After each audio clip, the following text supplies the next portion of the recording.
Good evening. This work session of the School Board of Osceola Area Schools is being held in the Forum Room of the Educational Service Center on Tuesday, January 6, 2026. The work session is being audio recorded.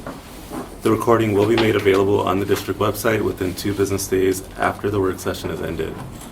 With regard to the audio recording, our communication staff has asked that we share a friendly reminder that side conversations during the work session are picked up by the recorder and can affect sound quality. Also, conversations during transitions between agenda items are on the recording as well. The intent of the school board work session is to allow for school board discussion of topics. Work sessions do not include an opportunity for audience members to address the board. The order and time of some of this evening's agenda items have been changed. After Dr. Howe's check-in, the first agenda item will be the school-based health center, followed by standards-based instruction and grading update. To acknowledge attendance this evening, I'll ask that all present at the table state their names, starting with the person to the left. Tanya Prince, school board member. Keith Tate, school board member. Yvonne Schwartz-Land, Executive Director of HR. Sarah Mitchell, school board member. Anthony Paternis, Executive Director of Technology. Kay Valel, Executive Director of Community Relations. John Morstead, Executive Director of Finance and Operations. Shauna Hudson, Minnesota School-Based Health Alliance. Paul Janisic, Department of Health Partners. Jill Lene, Assistant Director of Student Services. Kim Monez, Principal at Brooklyn Middle School. Anthony Harris, Principal of Parks and Seniors Office. Brian Bass, Assistant Superintendent for Equity Achievement in the high schools. Steve Bliss, Assistant Superintendent for the elementary and middle schools. Brian Severson Hall, Executive Director of Community Engagement. Erica Foster, school board member. Amy Moore, General Counsel. Kelsey Dawson, school board member. Kim Heil, Superintendent. And I, Thomas Brooks, school board member, am present. The purpose of school board work sessions is to build trust and teamwork, to exchange information, and when applicable, to provide direction in order to facilitate efficient and effective decision-making at regular board meetings. Dr. Heil, will you please share your check-in? Yes, thank you, Vice Chair Brooks, Chair Prince, and school board members. We're going to start out this evening with School-Based Health Center, and we'll have Dr. Bass will introduce our presenters, and then we will have time for the board to have questions afterwards. So, All right. Thank Dr. you, Bass. Dr. Heil. Good evening, Chair Prince, Vice Chair Brooks, members of the school board. Tonight we are sharing information about school-based health centers and how this model may help address health needs that can affect students' ability to attend school, stay engaged, and learn. This presentation is intended to build shared understanding what a school-based health center is, what it can look like in our district, and how community-identified needs guide this work, specifically serving the scholars at Brooklyn Middle STEAM and Park Center Senior High. We appreciate your thoughtful consideration and look forward to your questions and guidance as we continue to learn this work together.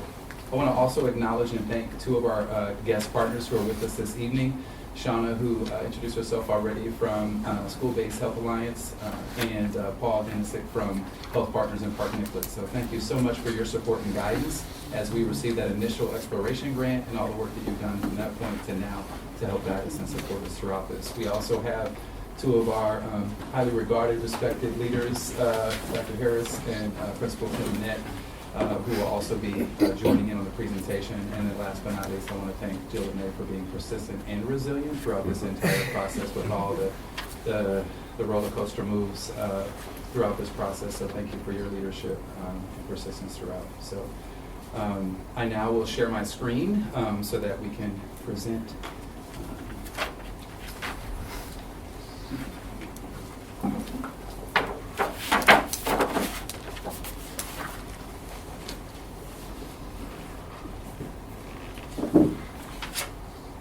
Okay, so our outcomes for this evening, our first one, this might feel a little redundant from my introduction statement, what a school-based health center is and how it supports identified student needs and academic outcomes.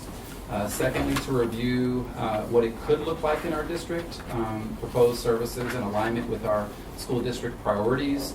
And then the last outcome, consider how identified community needs guide the partner selection process and support a sustainable, effective implementation. Our strategic priorities document, so when we look at this document to guide what's in the scope of work for our district or what's outside of the scope of work for our district, we see that strategic directions A and B offer 2 priorities that closely align to the work of the school-based health center. In strategic direction B1, The alignment is the health needs identified, vision, dental, chronic conditions, mental health, are documented barriers to attendance, engagement, and learning for our scholars. The second area of alignment in B1 is school-based access minimizes lost instructional time and increases continuity of care. And the last one here for strategic direction B, priority 1, is that school-based health centers are positioned as an enabling condition for academic success, not an add-on program. The second strategic direction area is A, in our first priority. The school-based health clinic operates as a safety net model, ensuring access regardless of ability to pay or insurance status. The second one is proposed services directly respond to community-identified needs, including mental health support, basic care, and closely responsive services. You'll see more about this in the data that's presented later in the presentation. And the last one is locating services in schools, specifically removes transportation and access barriers, strengthening belonging, trust, and connection to our schools. So with that, I'll hand it over to Assistant Director of Student Services, Jill Lene. Thank you, Dr. Bass. Good evening. So as Dr. Bass mentioned, the outcomes, part of this is kind of learning about what is a school-based health center. So a school-based health center, it's really a safety net health care delivery model. It's located in or near a school facility. It offers comprehensive medical care provided by licensed and qualified health professionals in accordance with federal, state, and local law to all students and youth within a school or district regardless of ability to pay, insurance coverage, or immigration status. So it's really in state law, that is what a school-based health center is. Next slide. So what are school health services? So we already have these in place at all of our schools. So there's school nurses, school psychologists, counselors, and school social workers. And how is that different when we bring in a school-based health center as a partner? So what that does is it forms a partnership between the health services we already have, and it adds on to more services for our scholars. So primary care, preventative care, mental health, oral health, vision services, hearing services, possibly insurance navigation services to help people get insurance. So that's really what our medical partner will bring into us. Just had one for a moment. Okay. Every great program for preventive health and for population health starts with a logic model. This is the logic model that we use to describe how school-based health centers improve student equity. And you can see, I think what's most essential here is that there are both outcomes that are educational as well as health. So it replicates some of the district schools as well. We also want you to know that this is an evidence-based practice and schedule that you've been following that is based in research from the National School-Based Health Center Alliance that was adopted by the Minnesota School-Based Health Alliance. At this point in time, the SPARC has started, a planning group is underway. We have presented School-Based Health Centers 101, Nuts and Bolts, which is a tool that's developed based upon that national evidence.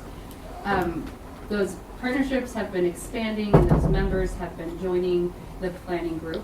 The readiness assessment, this district did an incredible job of doing very thoroughly. Again, evidence-based tool that leads to a needs statement.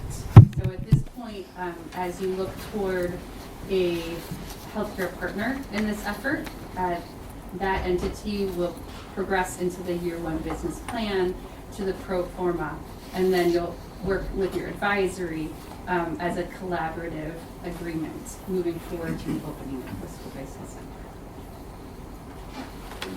Which we hope will open in fall 2028 at this point.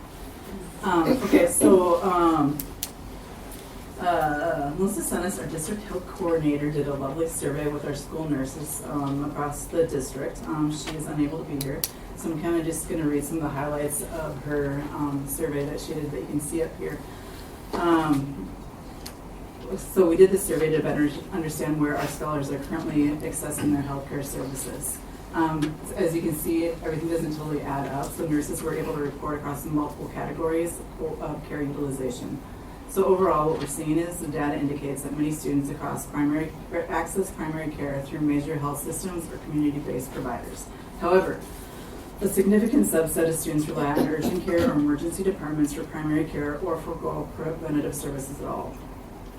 And this reflects a high percentage of students receiving care in settings that are not appropriate for routine primary or preventative health services. Providing primary and urgent care directly within the school setting increases access, reduces barriers, and supports equitable care delivery. This justifies a model in which healthcare comes to students rather than the students navigating complex healthcare systems. Okay, so as Shauna mentioned, part of our readiness assessment was doing a survey.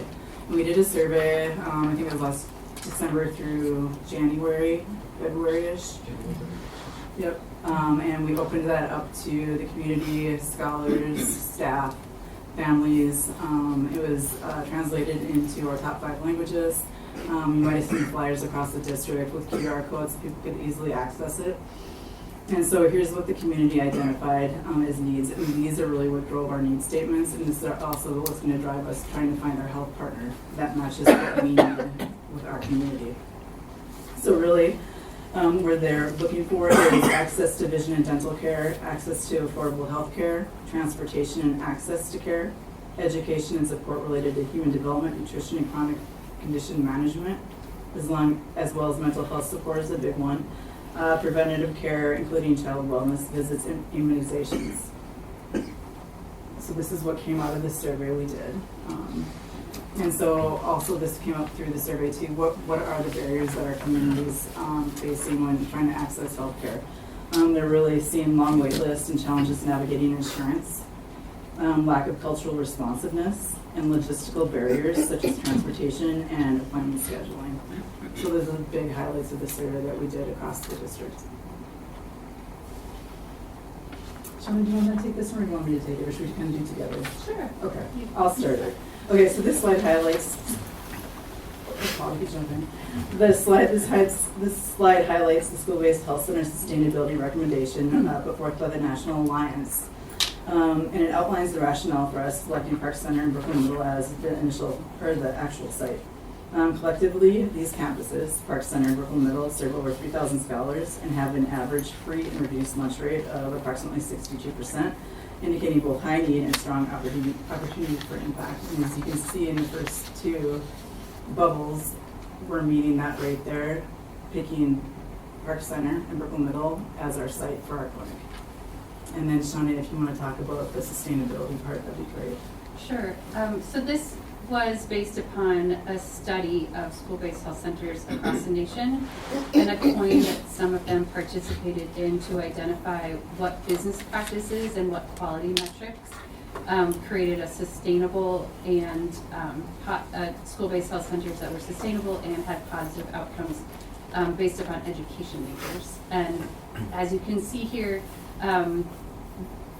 this is a great location because of the number of students, because of the access models that we've developed as a team to provide care for students that are not only in the building, but others that can access it as well. And what it demonstrates is that with a positive reach to about 50% of the students, that this would likely be a sustainable clinical operation for a community partner, which is important because once you have a partner, you want them to be a long-term partner that will, as those needs change year after year after year, they will adapt to meet the needs of the students. And another thing too about Park Center and Brooklyn Middle School, there's like transportation lines, there's bus lines, there's tons of pharmacies all over the place that we can work with and help our scholars get the medications they need in an easy, accessible manner.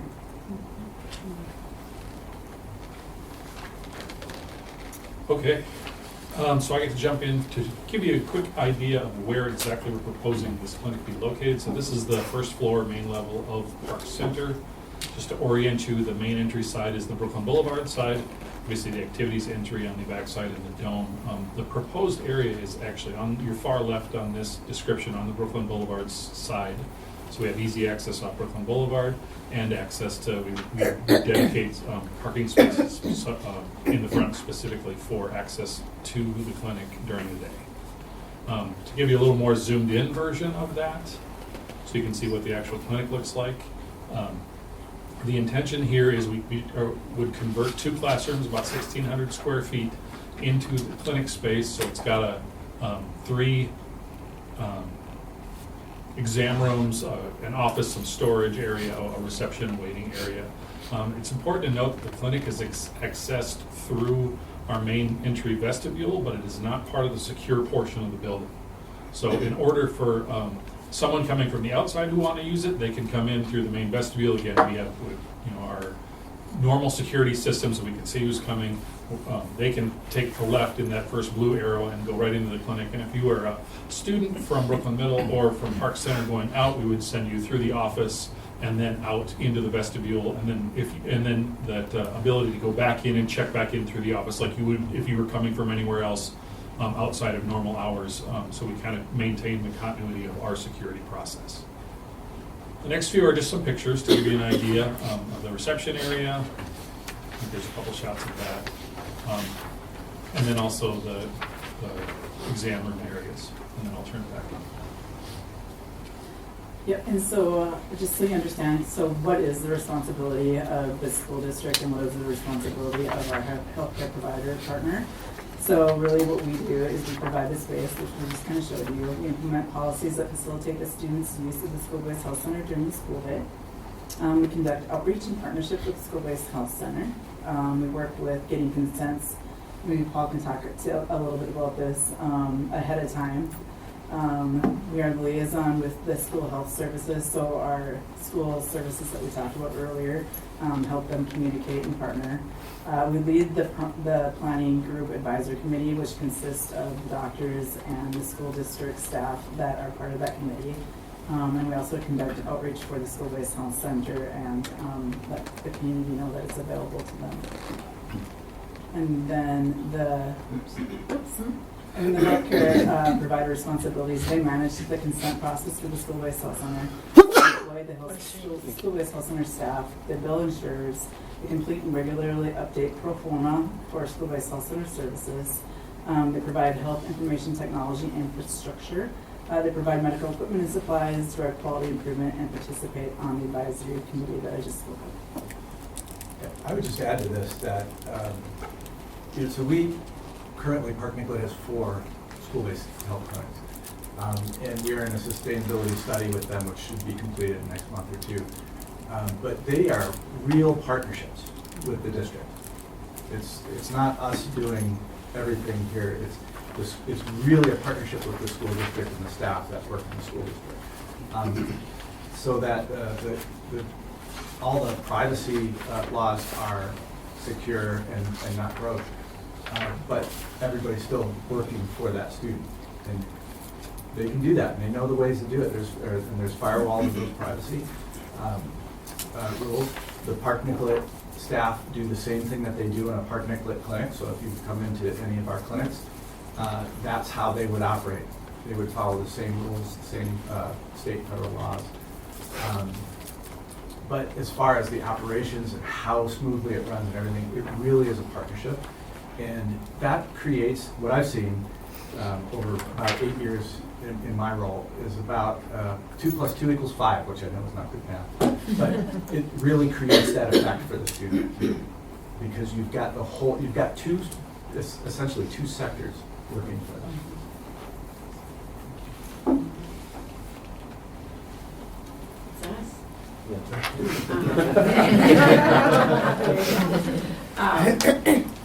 When I'm sitting at the table with all of you, and I just have to let you know that my heart just sings, and is just so happy that we're at the table and we're talking about this. As I mentioned the last time that we all met, which was not very long ago, I started in the district in 1991, and I was a counselor in 2 of our elementaries and at Brooklyn Junior High at the time. And then I became assistant principal at Brooklyn Junior and then became Brooklyn Middle School. Through those roles, I have experienced and worked with families for 34 years. And I look at what the community is reporting in 2025, 26, and the barriers of access and accessibility and financially, and all of those items and things that they are speaking to us now existed way back in 1991 that I dealt with on a daily basis with families and students, and did everything in my power that I could as a counselor, as an assistant principal, and now as a principal, to make sure that our families and students have accessibility and it's affordable, and they have their needs met. Because in order for kids to learn and feel good about being in a school, they have to feel good emotionally, socially, and physically. And when our students are well, our schools are well, and our community is well. And what else could we want for our community and our schools? There's nothing else. There just isn't. And so when I say my heart sings, it sings with joy, because my dream as a counselor was for us to have a school-based health clinic that connected Brooklyn and Park Center. And here we are. And I said, that is going to be a dream come true for me. And when Jill and Dr. Fliss came and I said, you know that that's a dream of mine. Did you know that? Yeah. And she's like, yeah. And here we are. This is amazing that we have this opportunity and we have partnerships. And I've learned so much being on the planning board for this. And so the hope is there, and when we give people hope, they thrive. And when we look at our mission, that's what it's all about. I don't know how I'm supposed to do I really don't. But what I want to add is this, what she didn't say, when she started the district in 91, I started in Osseo in 1997. And I was working at Brooklyn Junior with her. And I spent a lot of time at her office because she was one of the few adults that were pleasant at that time. And so we would connect, we would talk, and this was actually a conversation that we had way back then. And I went off and went to a different district and grew up in my educational path. And next thing you know, I'm back, and lo and behold, we're next to each other, we're connected. So when we had this conversation with Flisk, it was like, I got on the phone, I called Kim, I was like, I can't believe this is happening, right? We had that conversation. But for my local and immediate, when it comes to high school students, I'm aware that I'm in a position in my life right now to do and have the things that I want. And as when I turned probably 46, my eyesight started to go. So went and got some glasses, right? So for me, it's important for me to have a few different pair of glasses. And so over the years, when I start working back at in this district and became a leader at Park Center, I started talking to my babies in the building, and they were struggling to see. And so what I started doing when I got back to Park Center in this district, I buy myself new glasses every year because I can. But what I do with my old glasses is I tell my babies, if you need glasses, I got you. So they come to me in the office. And I learned from that point on some of the struggles we talked about some of the things that they're missing, some of the things they need that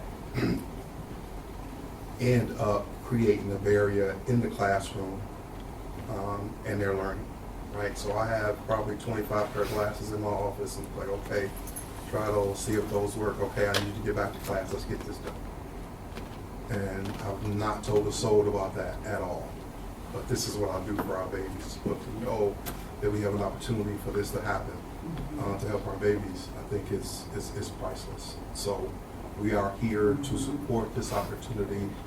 We're excited about it, and I could be happy to sit next to her, working with her about this, and we are here to answer any questions you may have. Thank you. Board members, questions? So I know we had the opportunity to submit a lot of questions in advance of the meeting and got some really good information from that process. I appreciate that.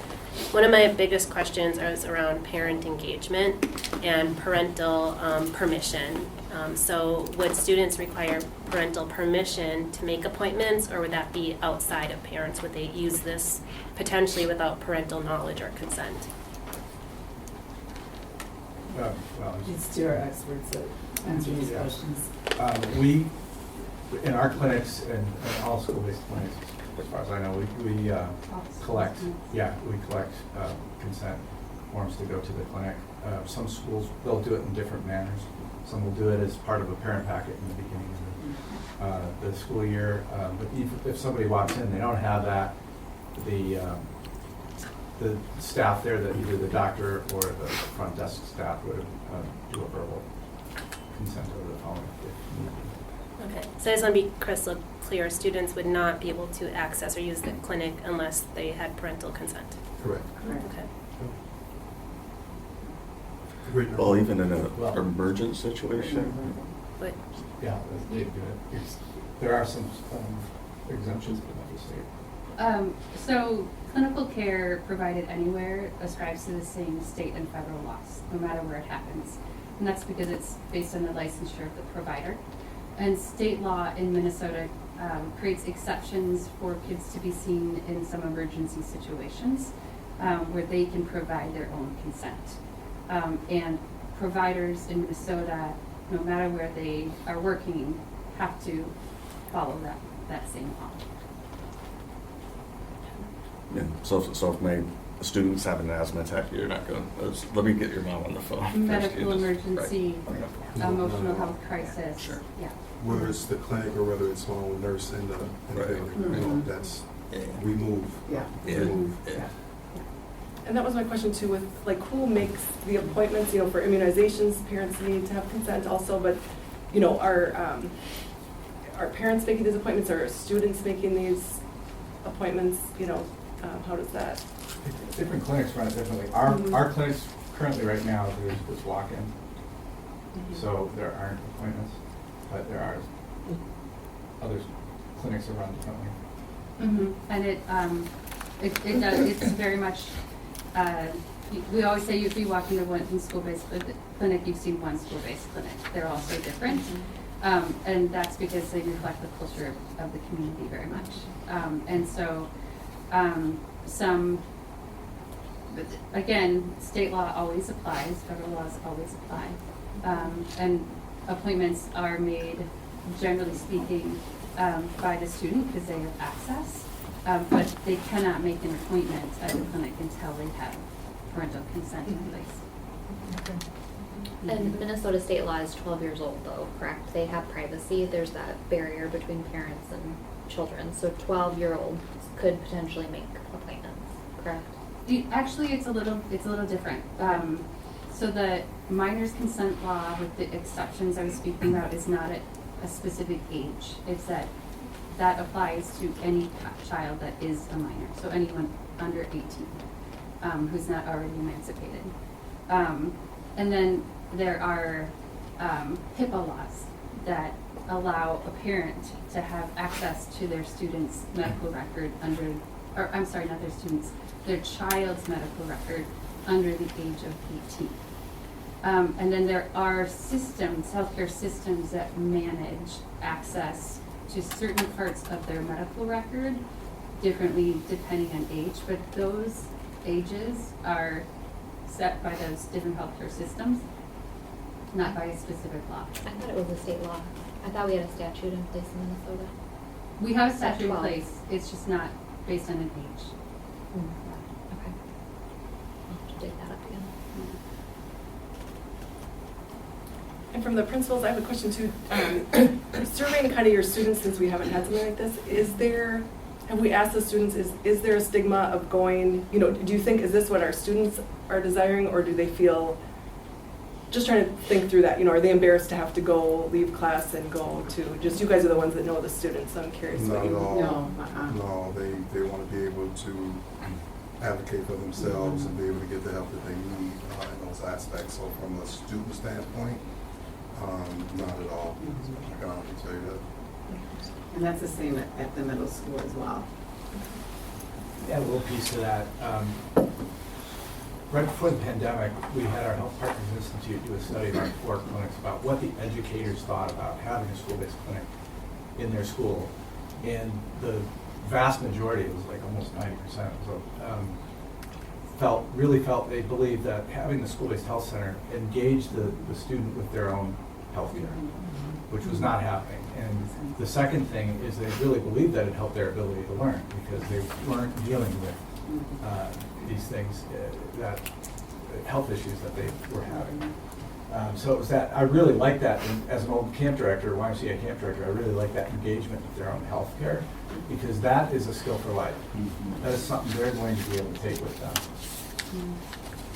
And it just, it shows the impact. I had a parent that came to school and asked to see me, and he was a former student of mine when I was a counselor, so imagine how long ago that was, right? And he was desperate. He didn't have a place to live. He had 2 children that he wanted to keep at Brooklyn. Was obviously kicked out of the home that he had. Needed every service that you could imagine for his kids and for himself.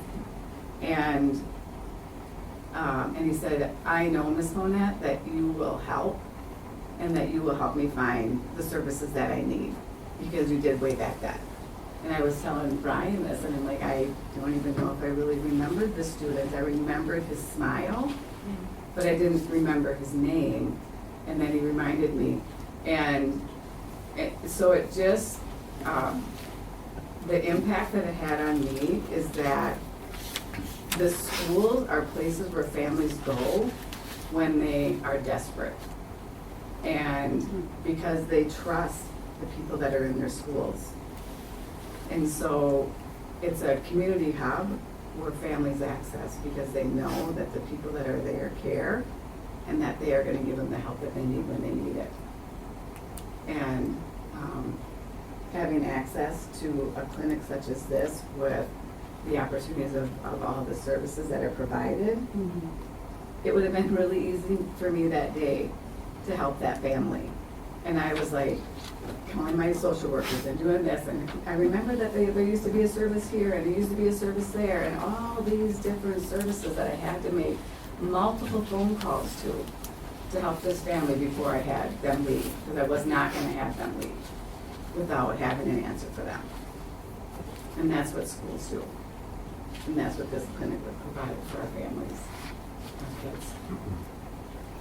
Could you share with me some of the funding and the finance behind how this program would work, specifically to get it going, and then once it's running and operational, and what the school district's portion of that would be? I'll tell you what I know. So there's a cost to construct the physical space that the clinic would live within. I believe we came up to $252,000 was the bids that came in a week or so ago.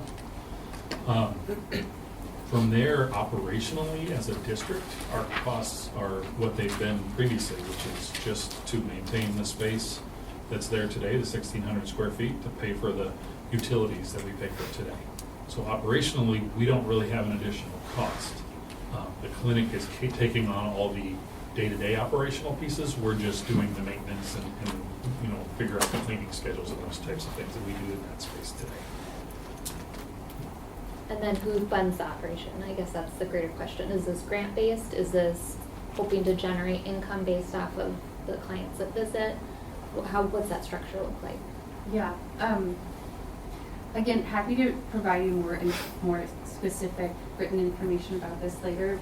But generally speaking, if you look at school-based health centers across the U.S. and across Minnesota, what we see is that they are funded in part by any opportunity to bill that the institution can take advantage of. So Medicaid billing, school-based clinics are one of the largest Medicaid billers for children in the U.S.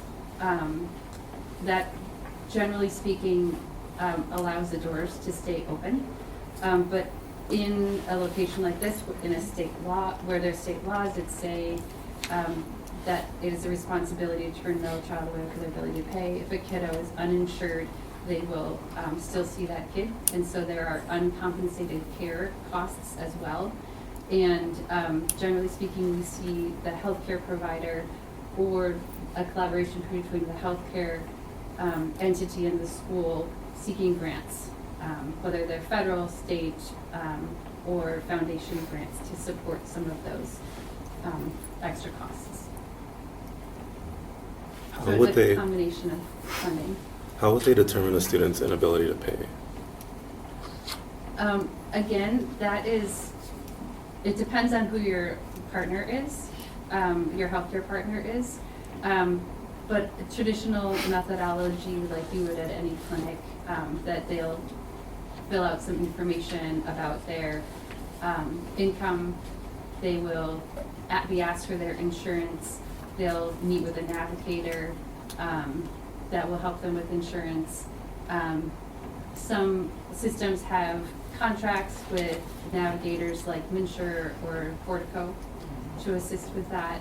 Some do it in-house, so it kind of depends upon who the provider is. So that's one of the other side benefits, is that you will have more insured families after you have a school-based health center, because those opportunities to become insured and to understand what their benefits are pass over to parents and grandparents, siblings. I was just going to say, that's how our staff would, at our clinics, they assume that responsibility. We do track it, and I think you're trying to figure out about what percentage of students have some sort of insurance and what don't. And for our 4 clinics, the foundation, the Park Nicollet Foundation, has been heavily involved. That may change in the future. It's one of the things that we're trying to do is diversify that revenue, because the foundation's been providing 100% of the cost of our 4 clinics. That's $650,000 a year. And so they are certainly, like everybody, looking to diversify that pie. I think, so one of the questions that I have, and why I asked that, is I'm thinking about students with private insurance, and if families are going to start getting surprise bills in the mail from those walk-ins. Oh, surprise bills? Yep. Again, consent is put for primary care, always comes first. And there's also federal and state laws that insist that healthcare organizations estimate the cost of care before it's provided. Okay. Two more questions. What services are going to be provided, and what is the expected client base? In some of the documents you shared, it sounded like it could be anybody from the community, and in a lot of the models I looked at, it was only students. And one has more concerns than the other, so I'm just curious what the plan is for that. It seems like it's sussed out a little bit, so I would just like more details on that. Yeah, you guys can all jump in too. So I think, like, ideally, our vision would be to have the clinic open during school hours 5 days a week. It's not like that at many clinics, and that goes back to the sustainability model as well. The providers can go more often. And then at some point, we'd like to maybe discuss opening the clinic after school hours up to the community. So anyone can come in and get the services that they need.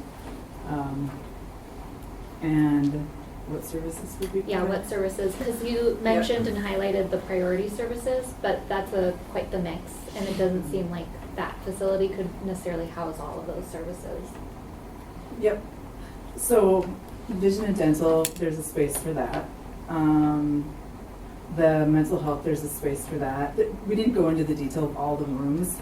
There are rooms that are like Multi-purpose? multi-purpose, thank Yeah. you. There's spaces for like telehealth, there's spaces to have mental health on site, there's spaces for the doctors, there's a full lab, there's a lab. And so, yeah, I think it'd be like primary care, preventative care, mental health services, vision, dental, not every day probably vision and dental, but primary care for sure every day, and mental health probably every day. I can speak a little bit to how that works with ours. So currently, we're only operating a couple of days a week at the school. So, but we share the space. So we have Park Nicollet, space that's reserved only for Park Nicollet, materials and stuff. However, the rooms are the school's rooms. And we work together with the school to figure out, like, okay, we're gonna have children's dental service in here X amount of days. And Portico HealthNet would come in and do insurance navigation. And those organizations set up their own appointments, and they work with their families. And a lot of them are referred from the clinic, so it's a place where, all your teachers can refer people to. So the spaces, when it's organized well, the spaces are pretty heavily used, and they're mixed up with different uses. And who's responsible for scheduling? Is that like whoever's in charge of the clinic, or is that school? Scheduling, Go. I was just gonna say, scheduling is generally done inside of electronic medical record, and the folks that have access to electronic medical record are the clinical staff. I more mean like who gets to use the space on what day. So like if vision, and does that make sense? Like Yeah. if you have different groups coming in. Yeah, we Okay. use the term sponsoring healthcare organization.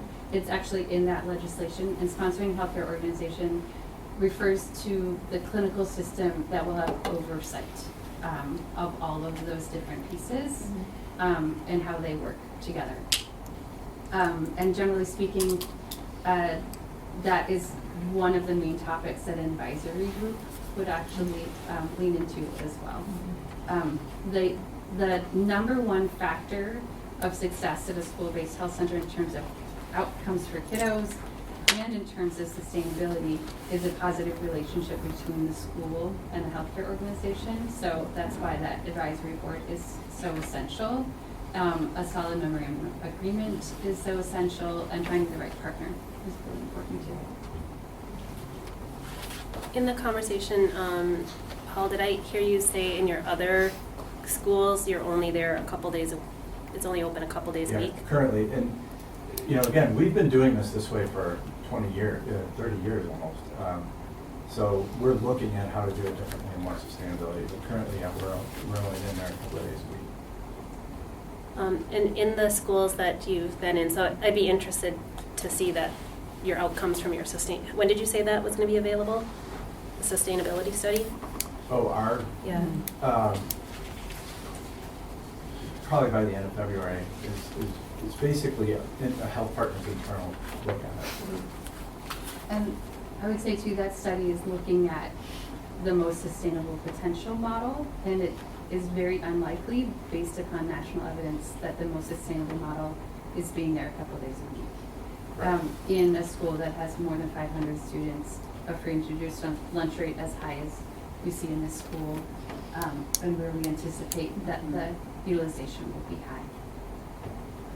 So the schools where you are open a couple days a week, what sizes are those? Too big to be open 2 days a week. What schools are they? Oh, so currently we're in 4 districts: St. Louis Park, Brooklyn Center, Richfield, and Burnsville. And those clinics are different. Like Shauna said, they're different. And that's because the district wanted their clinic to be maybe for the younger kids. And another district said, no, we need this right in our high school. So that's how that was.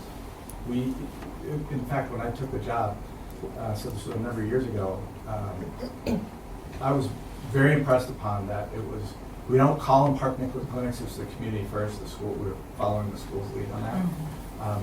I think there needs to be a little bit of, they're looking for a little bit more like, hey, we're doing this, because there is community benefit involved for a healthcare organization. If Park Nicollet is, I don't think they've been taking advantage of personally the community benefit that we've been doing for the past, since 1995. Because primary care, our division that does the services, they're the doctors and the nurse practitioners and the support staff. I was with the foundation. Primary care was doing, bringing supplies over and all sorts of things. The foundation were paying all the salaries. But, so like I said, it just goes back to that whole partnership piece. So anyways, for that study, we're looking at new models the way it Yeah, and I guess that raises a concern for me that if there's the potential that there's outcomes about sustainability and then the mix of services, or that it's really more community coming in versus our students, that does raise quite a bit of concern for me. Just about like the long-term model and actual benefits derived, if it's more limited in scope than what I feel we were kind of hearing at the start of this presentation as we dig into the details. One question I have for the team. So Brooklyn Park Clinic is a Hennepin healthcare clinic, and the legislation says near. I'm curious about what near means, because this clinic specializes in adolescent healthcare, including mental health and substance support. Have we had any exploratory conversations with them, the need and how, because I understand that they've been really working in outreach in Brooklyn Park to do everything that was identified that the goals are here. We have not yet, and as my understanding is that they don't actively participate in school-based health centers at this time, but we definitely could try and make that connection and see if they'd be interested in partnering with us.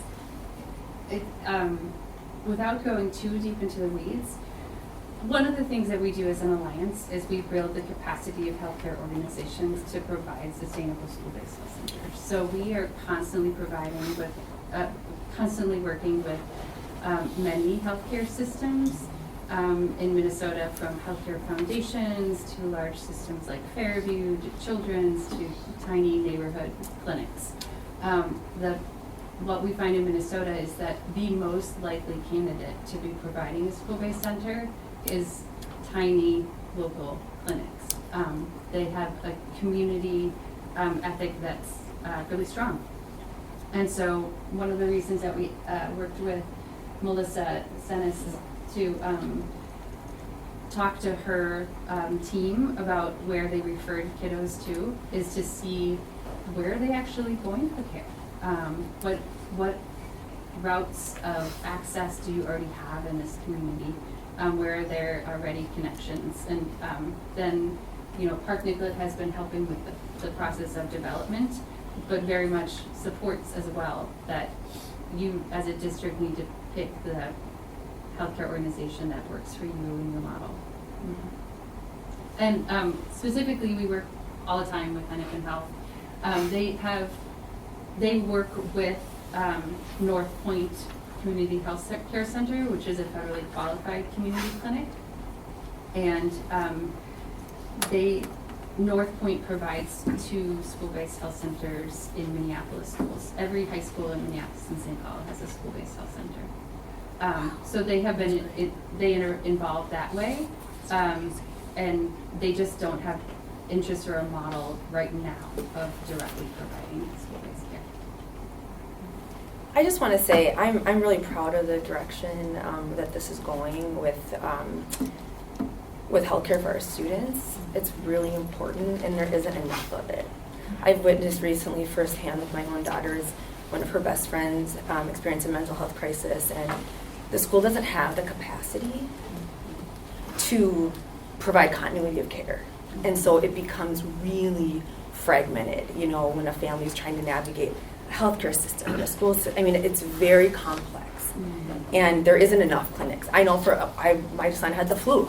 I could barely get him into the doctor, Mm-hmm.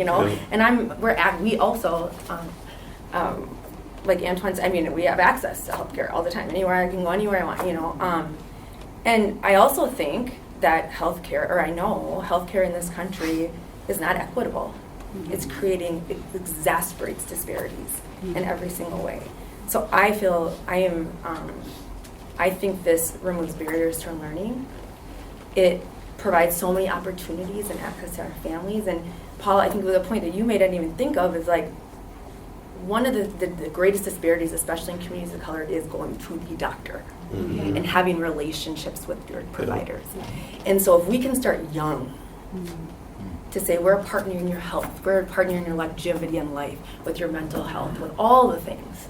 I just don't think, I mean, when you talk about our mission statement, to inspire and prepare all students with confidence, courage, competence to achieve their dreams, contribute to community, and engage in a lifetime of learning. If you don't feel good, you do have an abscessed tooth going to school. You can't even think. So I hear some of my board members, ask really good questions, but at the end of the day, if we're opening the doors of access to our young people and our students to give them the tools and the resources that they can thrive, like they can feel good mentally, emotionally, and physically, it's a win-win to me. Also, we talk about what attracts people to schools.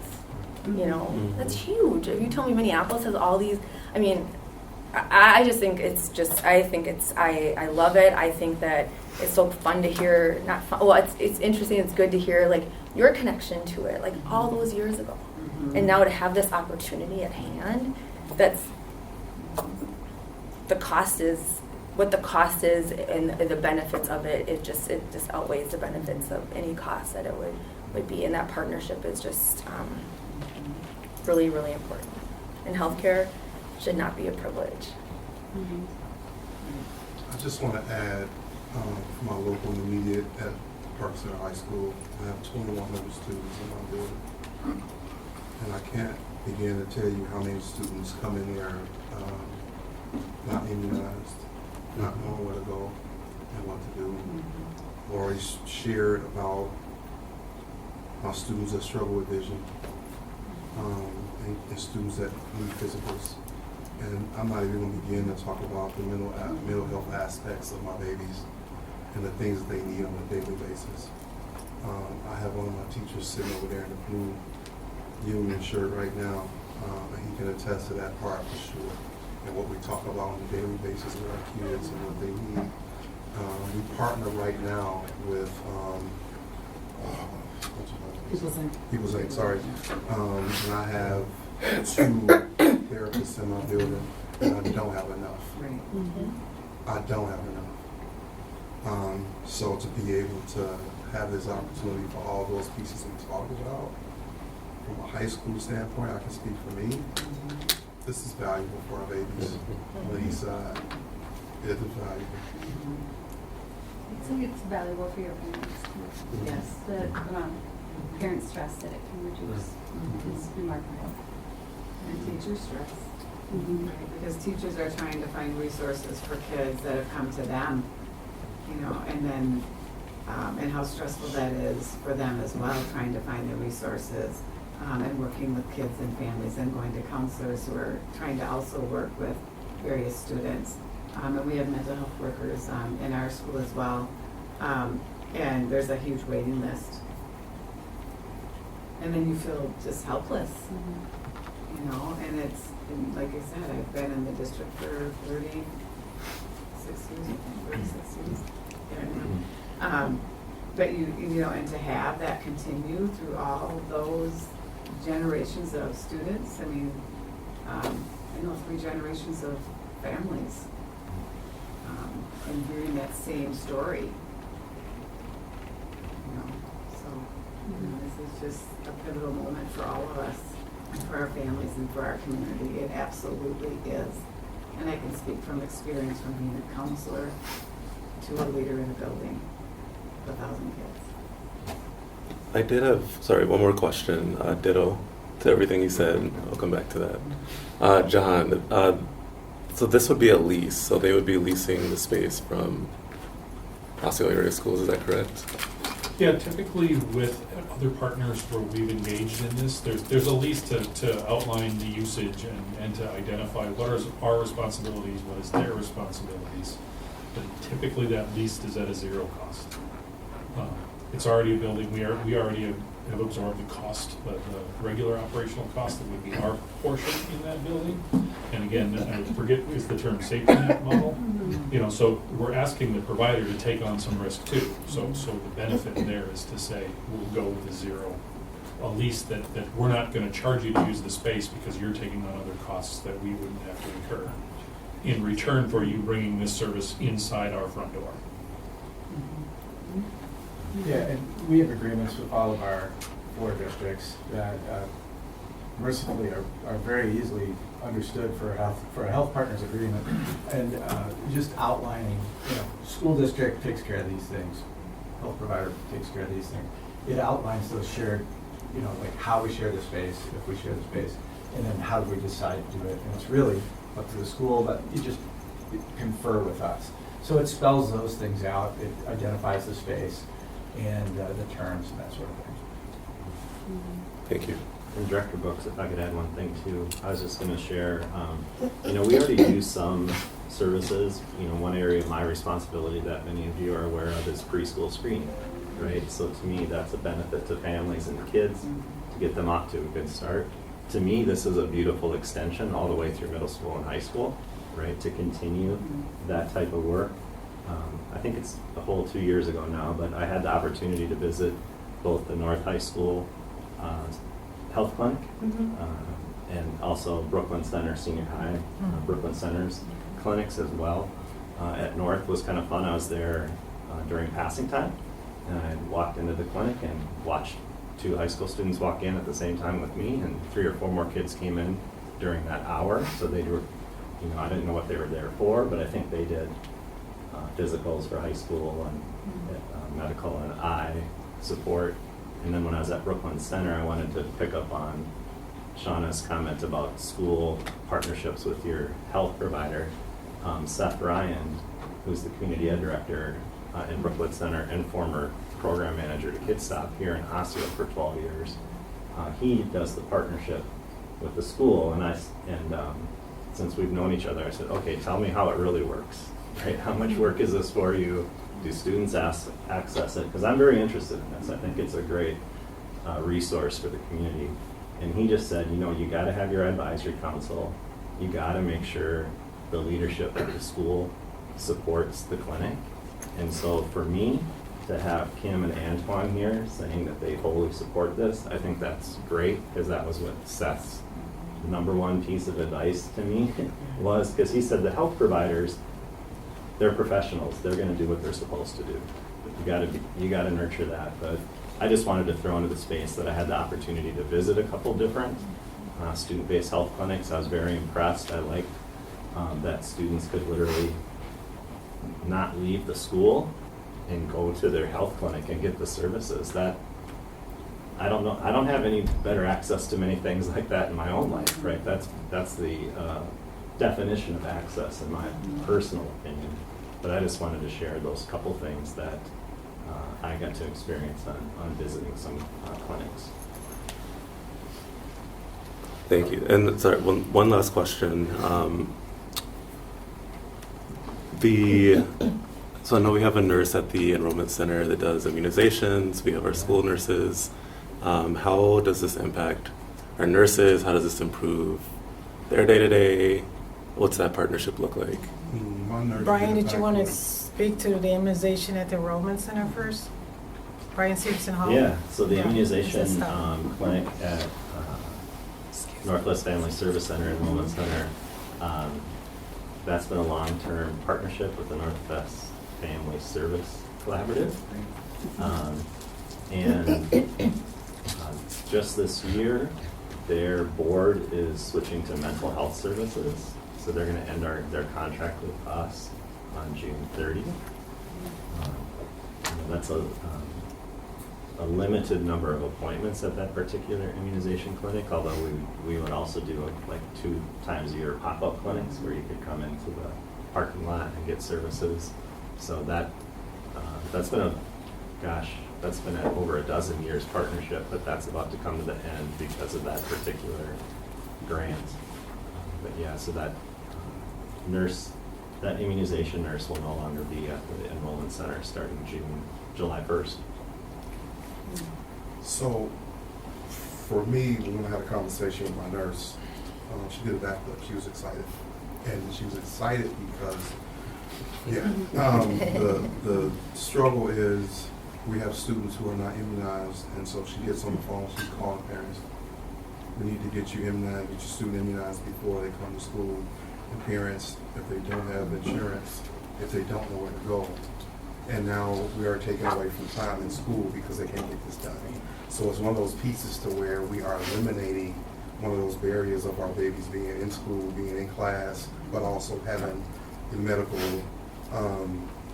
shots that they need or whatever the case may be to be in that space. So that would actually help our nurses in our buildings to focus on the day-to-day pieces that they need to get done and work with our students who come down because my tummy hurts, right? Or there's something else that's going on with the student. So it's one of those pieces that we're being collaborative with this opportunity. It's helping a whole lot of folks and a whole lot of babies. So it's not taken away from them. All right. So I know that Dr. Heil had a question for the board that was submitted through email, just looking for some consensus on. Pull it up. Looking for some consensus on if we should proceed with the SBHC.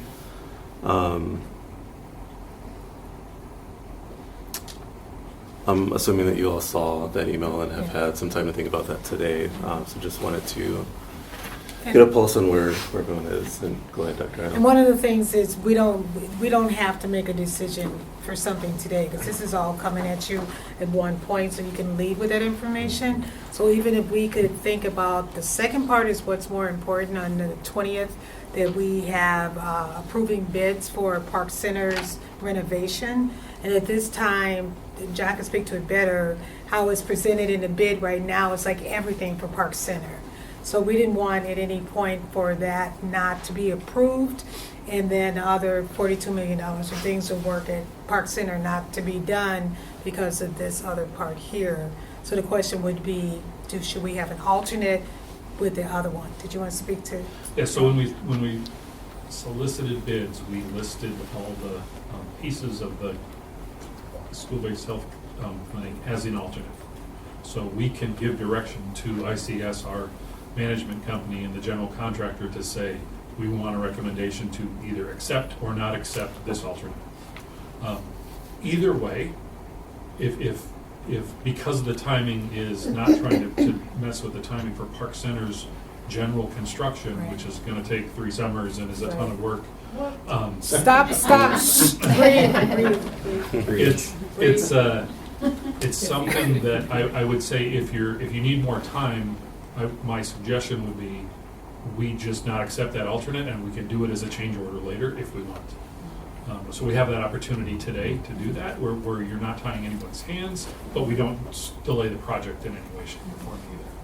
So typically, even we have a couple other alternates. So the general recommendation that we've already received from ICS is it may just be easier to say, why don't we not take those for now, because it doesn't affect their timeline. Right. And then we can proceed, and if we need to take more time, you have that ability, and we don't have a problem.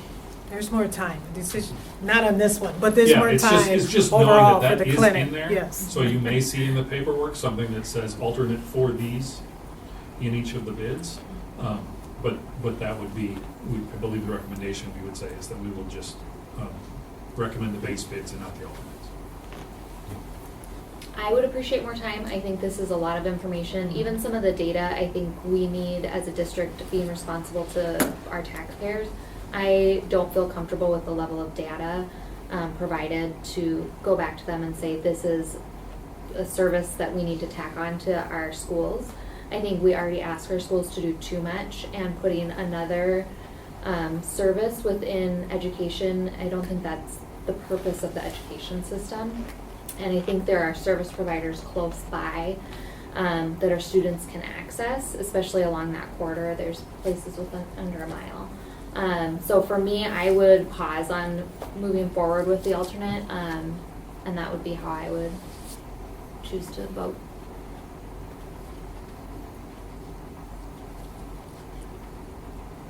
Yeah, I would also like to have a little bit more time. I mean, it definitely tugs at my heart. I appreciate all that you guys are sharing here. I also keep thinking of one of those quotes of, you know, when we want to do a lot of things mediocrely instead of doing one thing well. So I think just also, you know, that focus of academic excellence and trying to do a lot of different things. So it definitely tugs at my heart. I want to dig into it a little more. I also would like a little more time, but really appreciate all you guys are sharing tonight. I don't know procedurally if I could offer something that might be helpful. Is it that Yeah. okay? Yeah, go ahead. Okay.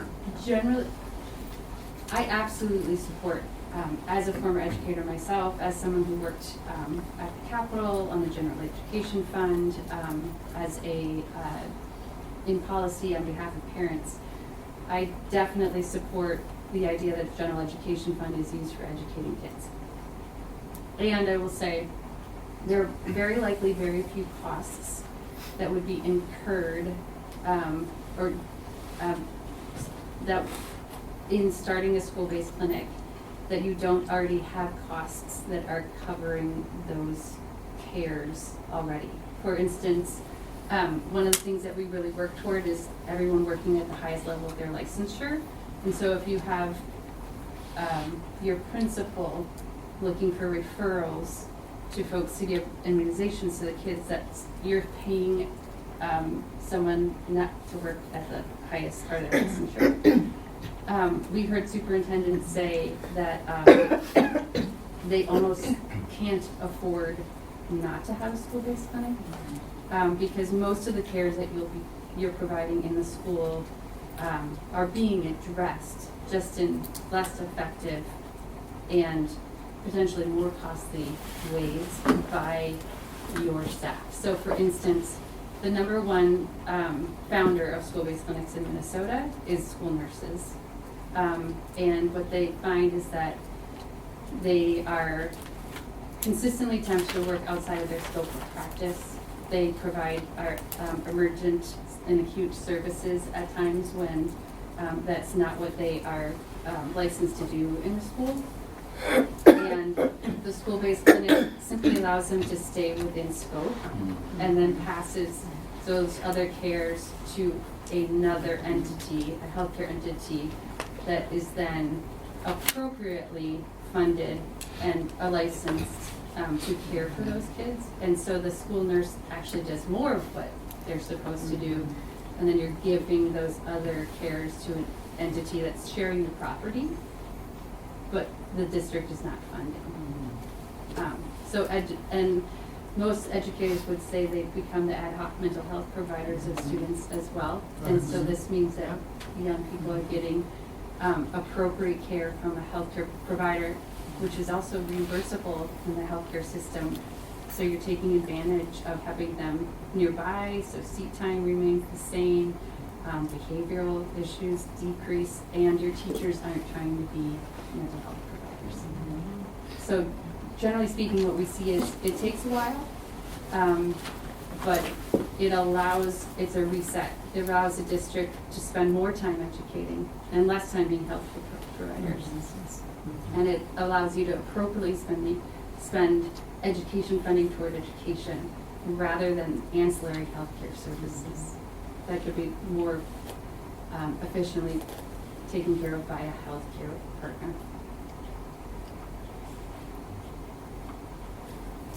So I think the vision sounds very exciting and what could be, and if we have a significant number of students that are being underserved, I would want to understand that. And I feel like you gave some good examples. I feel mixed on like what I'm hearing about what it actually looks like in practice versus the vision and the excitement about what it could be. So that's kind of a disconnect for me right now. So I think I could use more time and more information around how are the examples of St. Louis Park, Brooklyn Center, Richfield, Burnsville, what are those actually looking like, just so I can conceptualize it and make a prudent decision on our resources and not feel like I'm saying yes to one thing, but it's actually a different thing. I just have some reservations, and the sustainability study that's being done has me a bit nervous, as you pointed out, that it's coming 100% from the foundation, and that can't sustain forever, so. I would certainly welcome you to come visit. I was going to say, we need a field Yeah. trip. Visit Brooklyn Center, it's close by. I live in But I'd Golden also Valley. say that that's not the only model. Our models are not the only models, hence our study on it. So just keep in mind that it's not just Park Nicholas model that we're looking at. Like the school-based clinics in St. Paul schools have the same healthcare system has been providing them for over 50 years. The city of Minneapolis, their school-based health centers are provided by the city of Minneapolis public health system, and they've been there for 35 years. You guys have been there for over 20 years, and it's a different model. These other models are full-time healthcare clinics or wellness centers. And we're there because these school districts came to us saying, hey, we have the same student health issues that Minneapolis and St. Paul does, but we can't access those funds to be able to build our own clinic. And that's where Park Nicholas said, well, we'll help you do that. So it came from the community, came from the schools. Yeah, and that's the other thing I'd really want to understand is, do we envision this being, like, what percent do we envision serving our students, and what percent do we see coming from community? Because we do have substantial resources in the community that are seeking to tackle this issue as well. And I don't want to depend on the community mix in order to be for survival. Like, to me, my support for this is based on the student need. And if we're highly dependent on community use, that puts some reservations into my mind. But I guess I consider a student in community. I mean, students are in the community, their families are in the community.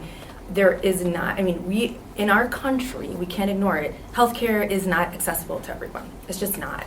And it's becoming more and more restrictive. We see that in the Weeds Talker. We look at our own staff, and so I guess I am a little confused of like, the population we're talking about, which is, there is so much data out there to talk about the disparities. And it is such a privilege to sit at a table and determine, when you have a golden opportunity here, who can and can't have access to healthcare. And that's really hard for me to sit and listen to. I'm trying to be as respectful as possible, but it's very upsetting because we do not have enough mental health services. I sat at a table yesterday at one of our middle schools. They don't have, the one therapist, they have no more room on their caseload. People Inc., no more room. Children's Mental Hospital, no more room. Mental health is serious. Our babies are struggling. Their families are struggling. So I cannot deduce $250,000. I can explain that away to any taxpayer that has a question about that. That is nothing compared to what we are going to get for our young people and their families and our community, because that matters. I don't know, Jill, you said like, it's the well-being, it keeps going. Like, or Kim, you did. Like, it starts with our kids. And I just like, I'm struggling with this. I know I'm trying to like, but I'm like I struggle with this conversation a lot, and that's great. We have more time. I certainly don't need more time. I'm 1,000% supportive, and I will be. I think it's a great opportunity. I think it is serving the needs of our community, that we're not locked in just like this, but we're thinking about the entire wellness of our student population and their families and our staff and our nurses. And the health of our school district community, because that's what I call it. I call it our school district community. So I'll leave it at that. But yeah. Dr. Howell, may I? Yeah, be succinct.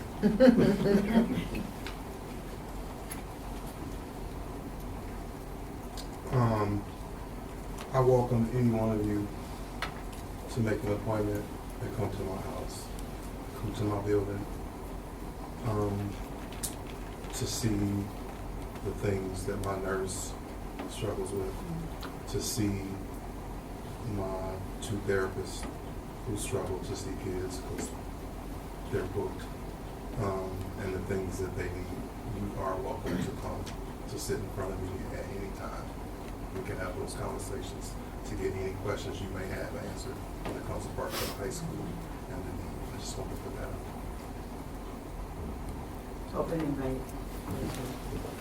I just a couple of things. I think one,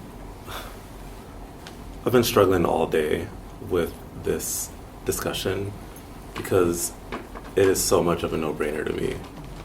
We already provide health-related services to our students across the district using community partners.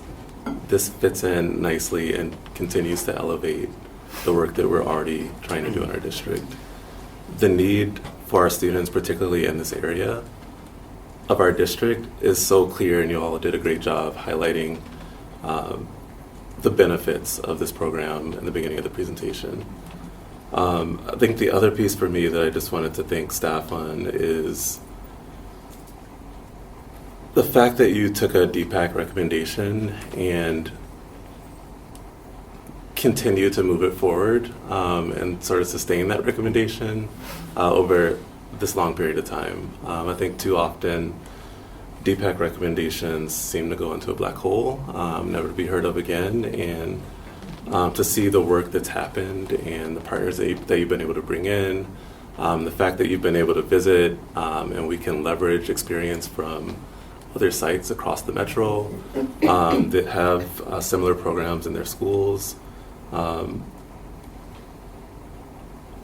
cannot wrap my head around why this is a difficult decision.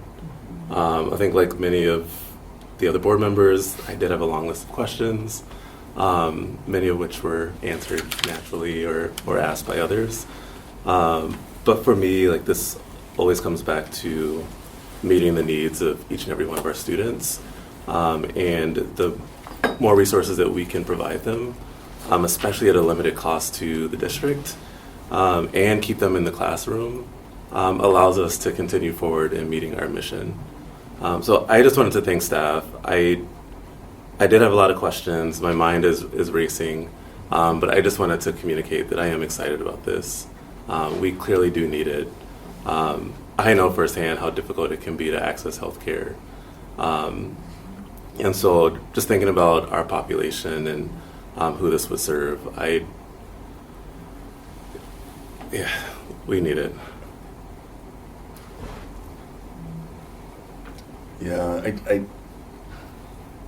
I too am probably of the no-brainer mindset. For a small initial investment, we would have another mental health person on site in perpetuity. And that's going to pay off in like a year and a half. You know what I mean? That's like a no-brainer. So, yeah, I mean, you know, as you said, DPAC asked for it, the community asked for it. You know, the teachers are begging for it. The students, I think, deserve it, right? So, yeah, I think to be honest, I'm only ever going to vote for a plan that has a school-based health center in it. I'm not going to vote for anything else. I mean, the number of times that our nurses have come before the board begging for additional resources and support, like, I just don't understand how, like, we as a board who have the power to support our staff and make this decision would get in the way of that. I mean, the sheer over number politics. The sheer number of emails we've been getting from teachers about how the job is hard, right? Doing so much more than teaching these days. And this is an opportunity for us to kind of offset some of that burden for practically free. This is a philosophical discussion about where we draw the line between schools and education and their role, and where families need to step in and stand up in community. And yes, community needs to take a strong role, but I don't think the education system can always take it. So I understand the emotions behind this and the feelings. It's not emotional though, it's real. Yes, and I understand it's real, but I think there's other ways to solve the problem, other ways to slice the apple. So I think, like, I'm frankly disappointed for the dressing down in a school board work session. Like, this is not a professional atmosphere. You can't handle it, sorry. But at the same time, this is a philosophical difference, and we all come to the table with philosophical differences. It doesn't mean I devalue the role of staff or nurses or anything differently, but I do think there comes a point when we have to just refer out. We cannot meet all of our students' needs in the school. We cannot be their parents. We cannot do some of those things that they need to go see their doctor. They need to go to clinician to go see and have those appointments. Erica, if somebody has, that's a very privileged place to be in life. Not everyone has access. Not everyone can just pick up. People work multiple jobs. Not everybody can just take their child to the doctor. I can. I know a lot of people, I have a lot of friends, a lot of family that cannot do that, and their kids are not able to be taken care of. In my job right now around truancy, one of the number one reasons kids aren't going to school is because of some medical situation. They do not have access to mental health. We have it all over the world. You could look at any of our data. So like, it's not emotional, it's factual, and I am passionate about it because I see it every single day. I see it in my own kids. I see it in their friends. I have called around the last 2 weeks to try to get mental health services for a 13-year-old. Do you know how hard it is? Have you tried to do that? Do you know how hard that is? That is not, this, in everything that you just said, that's why we're doing this, to alleviate the pressure off of our education system. Like, and so I'll leave it at that. I've been to the Brooklyn Center. I've been to most of those clinics. I've been in the Minneapolis ones. It's a game changer. It's a game changer. So I echo that. I thank you for doing the work. It sounds like from the timeline, it's been a lot of thought, a lot of resources going into getting to this point. And so I love a healthy discussion, and I think this is the only place we can have them. So board, if you don't mind, if I put a ad in and we can go ahead and I'll send something out that after this meeting, give you a couple days to think about it.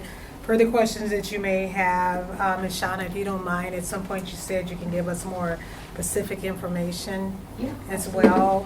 The sustainability one doesn't come out till February, but if you could kind of share that.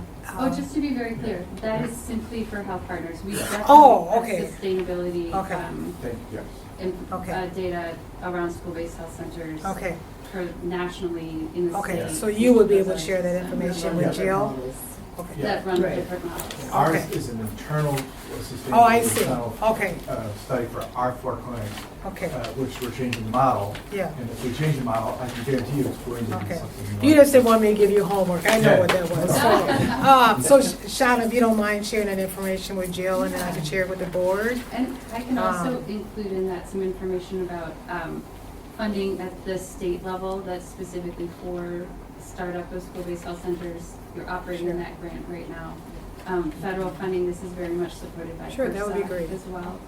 And other sources of Medicaid is, like I said, the biggest funder of school-based health centers across the nation. Okay, so I'll send some ask more questions out there. Some people have had a little time. We'll get that information. I'll share that out as well.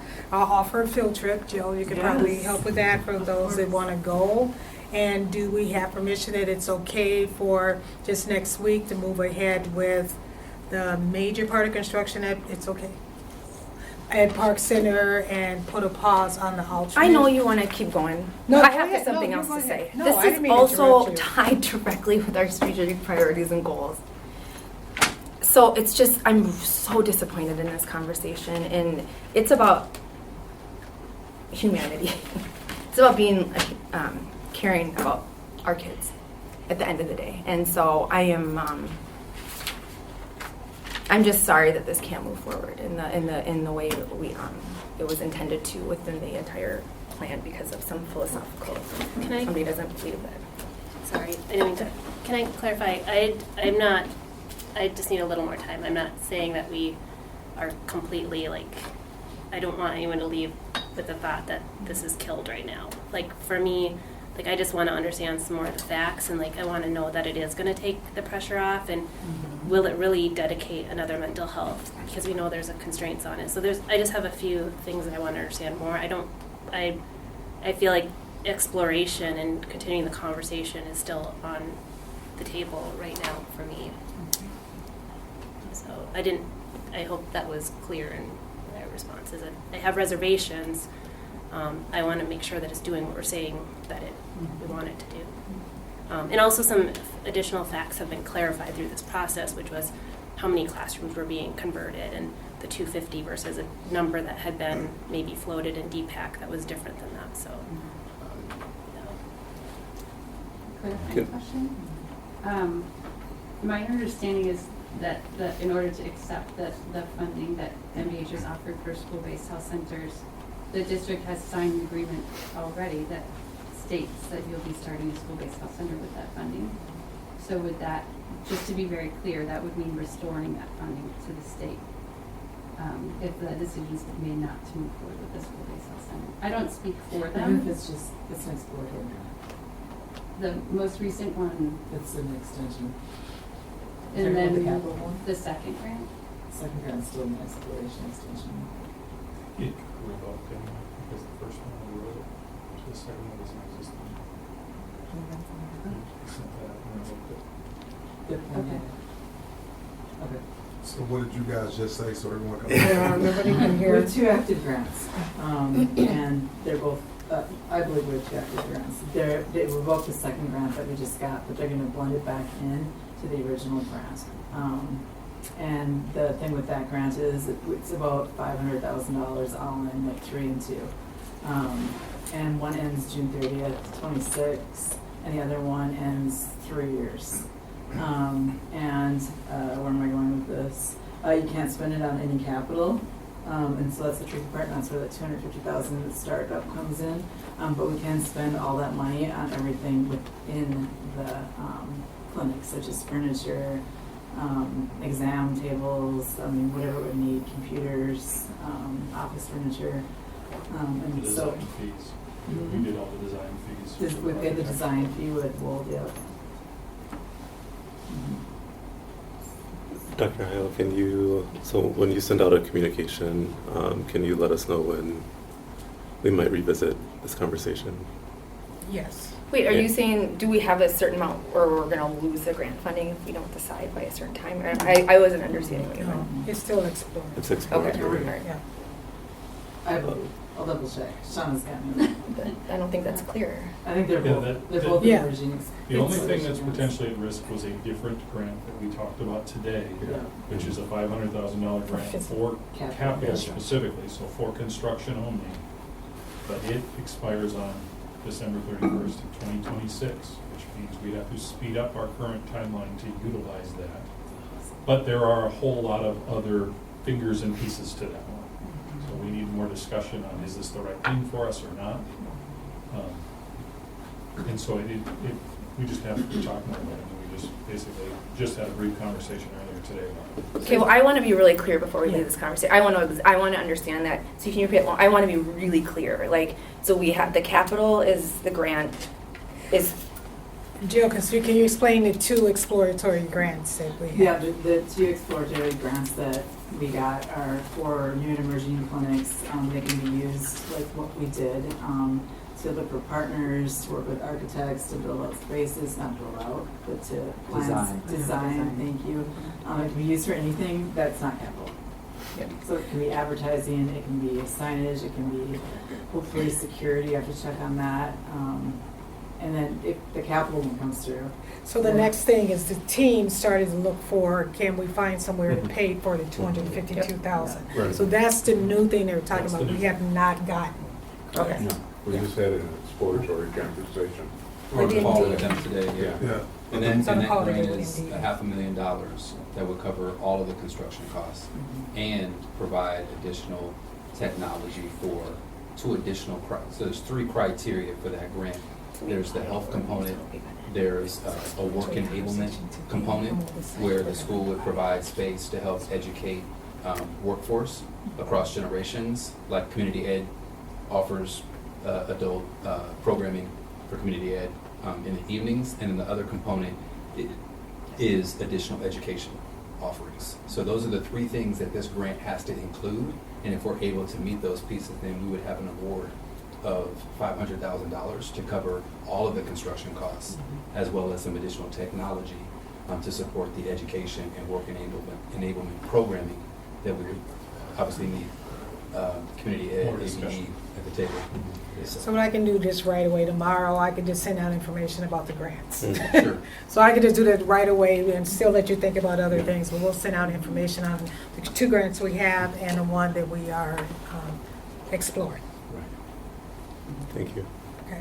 And so then, it's okay then for next week to then have the alternate, and alternate we would just bring up at another time. So it could be, I'll ask you all, of course, so it could come up at the February school board meeting if we want to talk about it again. Or it could be the March school board meeting, so. Work session. Well, I mean the vote, because at Yeah. some point we Got got to it. vote on Yeah. other parts, so. Yeah. Okay, Sounds good. all right. So I'm gonna gather more information. Ms. Shawn is gonna give us all kinds of information for you to read with Netflix, right? And then, field trip if interested, send out right away tomorrow on the, actual grants. And, next, you got that, John, alternate for next, okay. All right, I'll give you more time to think, so, thank you. Thank you. Thank you, guys. So, it's all right, we do standard-based grading, and we could just move on to the update on the operational plan. Yes. Just the next one. Yes. Okay.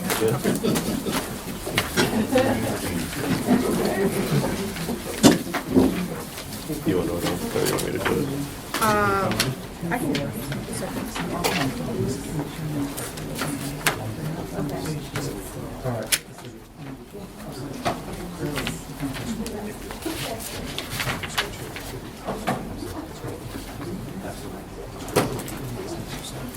So as we're adjusting, I just wanted to put out, just due to time, that we're gonna go through and do just dig in and have some fun with standards-based grading. And then we had also in here the district operational plan. We'll just move that to the February one to go over that in February. So we're just going to go through the standards-based grading, and thank you for waiting around, and we appreciate it. So we will have Dr. Bass or Dr. Kine is going to introduce. Who's introducing? I'll introduce. Okay, thank you. Here we go again. All right, I'll skip the normal. Now, this is a fun stuff. We're learning. We're learning. Yes, so again, thank you, Dr. Heil, Vice Chair Brooks, Chair Prince, members of the board. Tonight's presentation is intended to provide a clear and shared understanding of our approach to standards-based instruction and grading in grades 6 through 12. We will briefly review the research and history behind this work, the board policy that guides it, and how these practices have been implemented over time. We will also hear directly from our staff here at Park Center Senior High about what this looks like in daily practice. Our goal this evening is to not get into decision-making, but to offer context and transparency about standards-based instruction and grading. So we appreciate your support in your interest in learning more about standards-based instruction and grading. I want to thank Dr. Harris, our principal of Park Center, our assistant principal, Eric Thompson, our avid lead, Art Watkins. I think you said that 3 times, or something like that. And then Michaela McCoy, one of our teachers there at Park Center, and of course Dr. Jill Conner, our Director of Learning Achievement. So I'll hand it over to Dr. Conner this time. Thank you, Dr. West. Good evening, Dr. Pyle, school board members. I'm really excited to be here tonight to talk about standards-based instruction and grading. Dr. Bass reviewed the outcomes already, so I'll just skip over those. So the roots of grading are really interesting. There are very few common experiences across the country in terms of public education. Grading is actually one of them. Whether you go to school in Iowa, Texas, Illinois, Minnesota, an A is an A, an F is an F. We know what those letters mean. When I was a kid, this was what my teacher's grade book looked like. It was a bunch of numbers. And I bet if you showed any teacher a grade book that had a red cover, they'd be like, yep, that's a grade book. So the roots of grading really date back to the roots of public education and education in general in this country. So if we think about Thomas Jefferson, who talked about education as a way to separate the learned from the labored. And that was really how our grading system developed. It was about we needed to sort and separate students into laborers and learners. And only some students were expected to be able to meet those really high levels of learning. And the Industrial Revolution continued that trend of developing ways to have good workers. So grading focused on compliance, completion, and very little evidence. Fast forward to the 21st century, And those beliefs have changed about what public education is. All students are capable of meeting the standards. Schools should focus on how we make sure that each and every child meets the standards, and that a grade focuses on the evidence that a student produces for learning.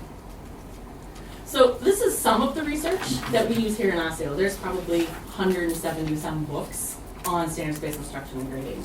This book here that's circled, Rick Romelli actually came to Osseo in 2008, 2009 to work with all teachers when we first started the exploration of standards-based instruction and grading. We've continued learning, we didn't just stop there. Tom Rusky is someone who we continue to learn from on standards-based instruction and grading, as is Joe Feldman, the author of Grading for Equity, which LNA and sites have read to inform our continued ongoing learning.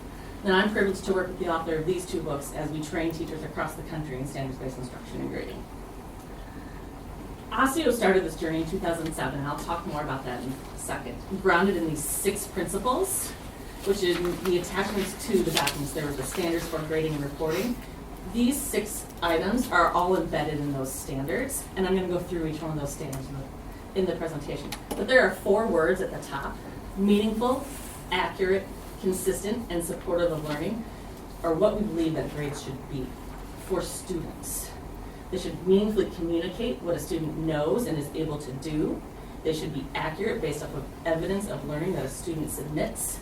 They should be consistent from Park Center to Maple Grove to Osseo to 279 Online, and supportive of learning. How does it help me as a learner grow in my learning? So this is the timeline and the history of when we started. We actually started in 2007, and LNA is kind of a pack rat organization, and here's the original binder that was given out to the stakeholder committee in 2007. There were 50 people on that committee, leaders, teachers, community members, that really engaged in some deep learning for 4 years before this was actually rolled out into practice in 2011-12 school year. And in 2012 was the year that the Policy 626 was adopted for the first time and was later revised in 2016. And in that year, in a second, we're going to talk about the standards for grading and reporting. We really focused on standards 1 and 2. The next year, they focused on standards 3 and 4. Deep learning for teachers. 2013 to 2022 was just continued implementation. Some things happened in that year. 2020, COVID, that was a big thing for a couple of reasons. We switched grade books at the secondary level. We went from using Parent View, Teacher View, Synergy, to using Schoology. And what Schoology provides is a way for parents to access grades and the assignments that are linked to them. So that was a huge change that impacted standards-based instruction and grading. Additionally, for the first time since 2011, we had curriculum adoptions at the secondary level. We have new standards coming in every year now. So thinking about those are other things that impacted us during that time. So starting in 2022 through 2024, we refocused again on standards 1 and 3 because those are the ones that need to be continuously updated and monitored by teachers. And lastly, 2024 to the present, we're just continuing to implement and learn. These 4 beliefs really guide the work of standards-based instruction and grading. Sort of alluded to them when we talked about the current groups of grading and how we believe that each student has the capacity to learn at high levels. And it's our responsibility to ensure that it occurs with the best use of instructional strategies. Learning is a process. There should be relevant experiences, feedback, an assigned grade, again, is that meaningful, consistent, supportive of learning. And belief 4, accurate grades separate learning from behavior, which we'll talk about as we go through the standards. This is the school board policy. The school board policy, the standards for grading and reporting break up the school board policy into what this actually looks like in a classroom and in our school, so it operationalizes this.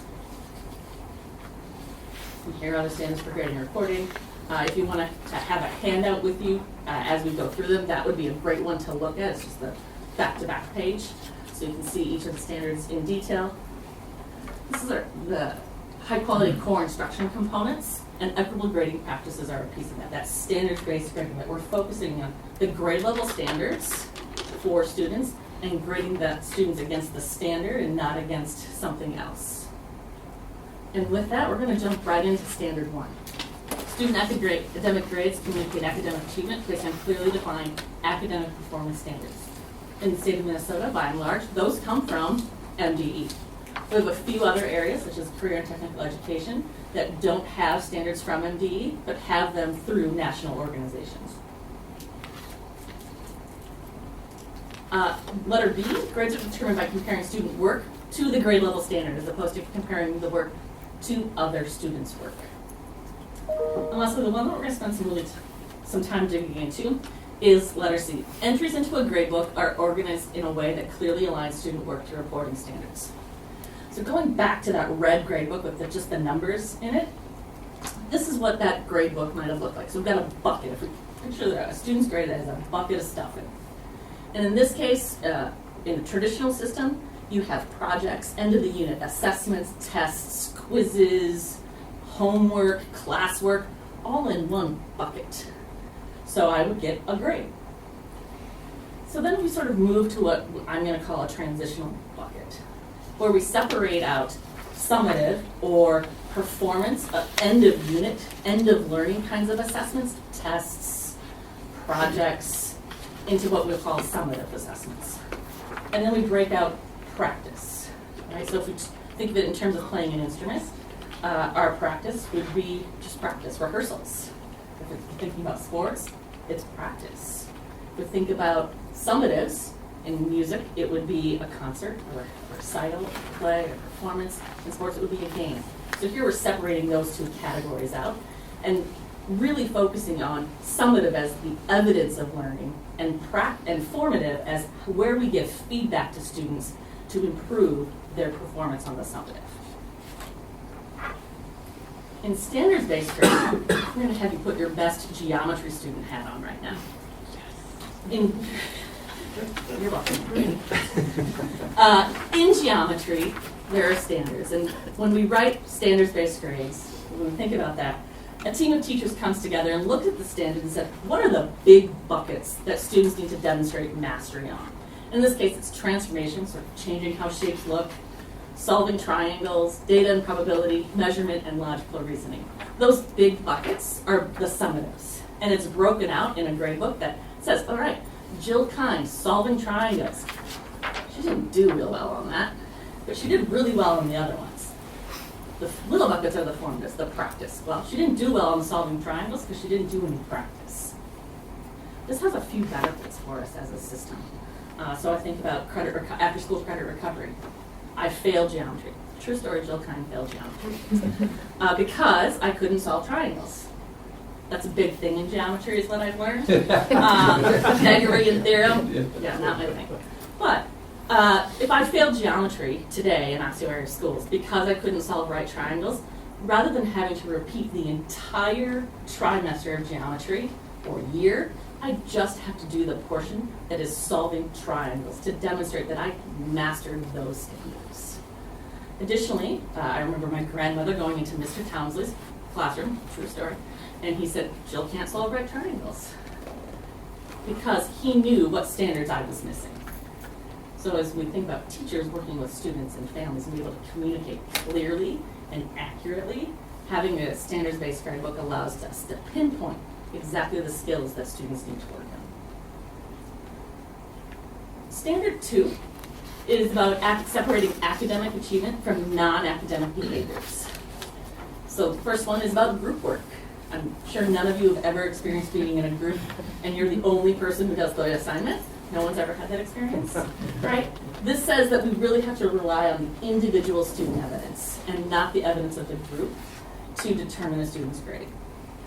At the secondary level, non-academic behaviors aren't factored into a grade. They're communicated separately, whether it's comments on a report card, mid-try reports, phone calls, other ways to communicate behavior separated from a grade. And lastly, if there's academic misconduct, students are still required to complete the work. The consequence for the academic misconduct is separate from having to do the work. So there might be an opportunity for a reassessment. Standard 3, again, this is one of the standards where we're constantly revisiting and having to continue to work on because things change. Curriculums change, standards change. And this is about the design and use of assessments and properly recording evidence. Oopsie, sorry about that. A and B, or A talks about formative and summative assessments, so remember the big bucket, the small bucket, and that we're matching them appropriately. So we're not giving a true false, or fill in the blank is a better example, exam to think about critical thinking skills. Or write a research paper, if that's our goal, we're not giving a multiple choice test to say, can you do research? The other piece is that we're clearly communicating to students the expectations of what they're going to be assessed on. That's letter B. Rubrics, assessment checklists, scoring guides, and that we use those to also communicate feedback throughout the learning process on where students are at. The other part of Standard 3 is about modified standards. Students who receive special education services, multilingual services, or other services where maybe modified instruction is called for, that we have a determined process. And our special education department and our multilingual department both have those and work with teachers on implementing those. And letter D, common assessments based off of grade level or course level standards. So I was a social studies teacher. Dr. Bass, I know, was a social studies teacher. I loved teaching about many things. The Cold War, let's say. I could spend an entire semester on teaching the Cold War, though it may be 4 standards in my standards. Dr. Bass loved teaching about anything. The Civil War. The Civil War. He could spend a semester teaching about the Civil War. We have students in the same school having 2 vastly different experiences in the same course. Common assessments is a way to get away from that. And so this talks about using common assessments. And so professional learning communities and teams develop those common assessments, and those have to be updated as curriculums change, priorities change, and standards change. Standard 4 is about how trimester grades are determined, and it must accurately represent a student's attainment of the standards and promote student learning. So, in OSSEO, 80% of a student's grade, as a minimum, is calculated off of that summative assessment. So those final assessments given at the end of a learning experience, the end of a unit, the end of a chapter. The other 20% of that grade is with the practice. Letter B talks about teacher professional judgment. Used to be that grades were calculated maybe with a calculator, and the teacher would have to interact with the student, all the assignments the student gives. Now, Schoology just does it like that. And what letter B really talks about and says, if I, as the instructor, know my student has submitted evidence of mastery of the standard, I can use my professional judgment to override the computer in favor of student learning, not as a punishment against students. These are just the example of big buckets again. So the big buckets would be 80% of the student's grade. The little buckets would be 20% of the student's grade. Jill, quick question. Yeah. In the traditional gradebook model, what was the percentage of summative versus formative? A traditional gradebook model would be 100% of everything in that bucket. There was no summative or formative breakdown. Okay. Like in the 90s, we had like 25%, 25%, 25%, 25%, but like attendance was like 25%. Mm-hmm. Yeah. Like, that was not about what they demonstrated in terms of learning. Benchmark 4C is about multiple opportunities to demonstrate performance.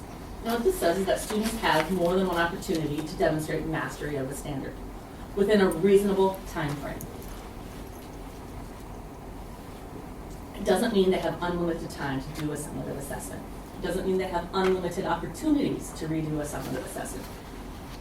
There may be some summative assessments, now I'll look at Michaela, a research paper, where you wouldn't want to have a student redo the entire research paper. So communication, what Benchmark 4C talks about, is communicating with students and families ahead of time that there won't be another opportunity on this assessment. And that's where those formative and that practice along the way, that feedback along the way of writing your research paper becomes really important. When opportunities where there are, or tests where there are multiple opportunities, student has to do additional work before they have another multiple opportunity. So I can't just walk in and say, you know what, I'm not going to take this test today. give me a 0, and then I'm just going to get the next test the next day. You have to demonstrate that you've done something for learning along the way. So that's what benchmark 4C says. This is one that there's often a lot of questions around because we get into ideas of teaching responsibility. And so teaching responsibility can also come in the form of having to do additional work when maybe we weren't ready the first time. Benchmark 4D talks about the secondary grading scale. So 0 to 100 is a traditional grading scale. In standard-based grading, we use a 0 to 4 system. So every grade has an equal number of opportunities to achieve that grade. So if I wanted to get an A, it's a 4. A 3, 2, a 1, a 0. In a traditional grading scale, 0 to 59, 49, that would be an F. So that's a huge number of opportunities to fail. Here we've taken it and made it sort of equal intervals. 0, 1, 2, 3, 4. So if I fail one assignment, it's a 0. If I fail another assignment, it's a 0, as opposed to in a traditional grading system, I could fail one assignment with a 0 and another with a 49, and that really impacts my grade. This scale lessens the impact of failing or not completing an assignment. The other last piece on standard 4 is extra credit isn't given. Extra credit doesn't need to be given because a student has multiple opportunities to demonstrate their learning within reasonable time limitations. Lastly, standard 5 is about how we engage with students in the assessment process in an age-appropriate way. So again, it's communicating with students and families in advance of how they're going to demonstrate their learning, what evidence will they be submitting with scoring rubrics, assessment, tasks, and that teachers involve students in the process through teaching them how to monitor their progress, communicating achievement, and providing feedback. So I can only speak to the professional learning that has happened in Osseo since 2018, and this is the 10 hours of professional learning that all secondary teachers have been provided on standards-based grading, instruction and grading specifically. So whether it is multiple ways to show your learning, or it's how to use feedback for a growth mindset, these are some of the topics that we've gone through with all staff at our system in place in each of our secondary sites. We've also had opportunities to work with learning leaders in the 21-22 school year. We worked with all principals on grading for equity and really talking about what are grading practices that maybe unintentionally not allowing students to achieve their full potential. So are we clear with our rubrics? Are we clear what our expectations are? And then as we've gotten new curriculums, we've had the standards-based gradebook conversation. We have to go and we have to look at what are our reporting standards. So in geometry, it's at solving triangles, logic, probability. So the learning-focused gradebook, that is when we work with those content areas after they've had a new curriculum for a year of implementation to develop those reporting standards and to continue to revise their assessments. And we work with a lot of professional learning teams in learning and achievement too, and that varies by site. Some sites have us there frequently, and some sites have us there infrequently. Lastly, before I transition to Park Center story, we have a balanced assessment framework in Osseo, and this really works to make sure that we're not overvaluing one type of assessment in our system versus another. So on the outside, we have that annual assessment, those MCAs, which are about measuring progress on the standard. That red one is benchmark. Those are the skills in the standard. Spatsbridge is a benchmark assessment. And then the summative and formative in the center are our classroom assessments, which measure skills and standards. And so one of the things we do, and we share with leaders, is what's the relationship between our summative scores, our grades, and our MCAs, right? Because there's sort of a similar measure. However, there's some caveats with that. The MCA, it measures one or two types of thinking. It doesn't measure every type of thinking.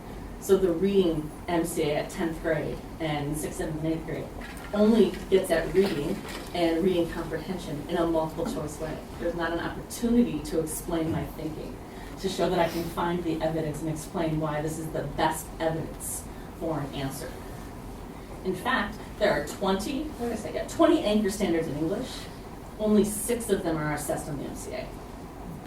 In math, again, all multiple choice, which is easier in mathematics, If I make a mistake in the first part of my calculation, that carries through to the end of the calculation, and the entire question is wrong. Been there, done that.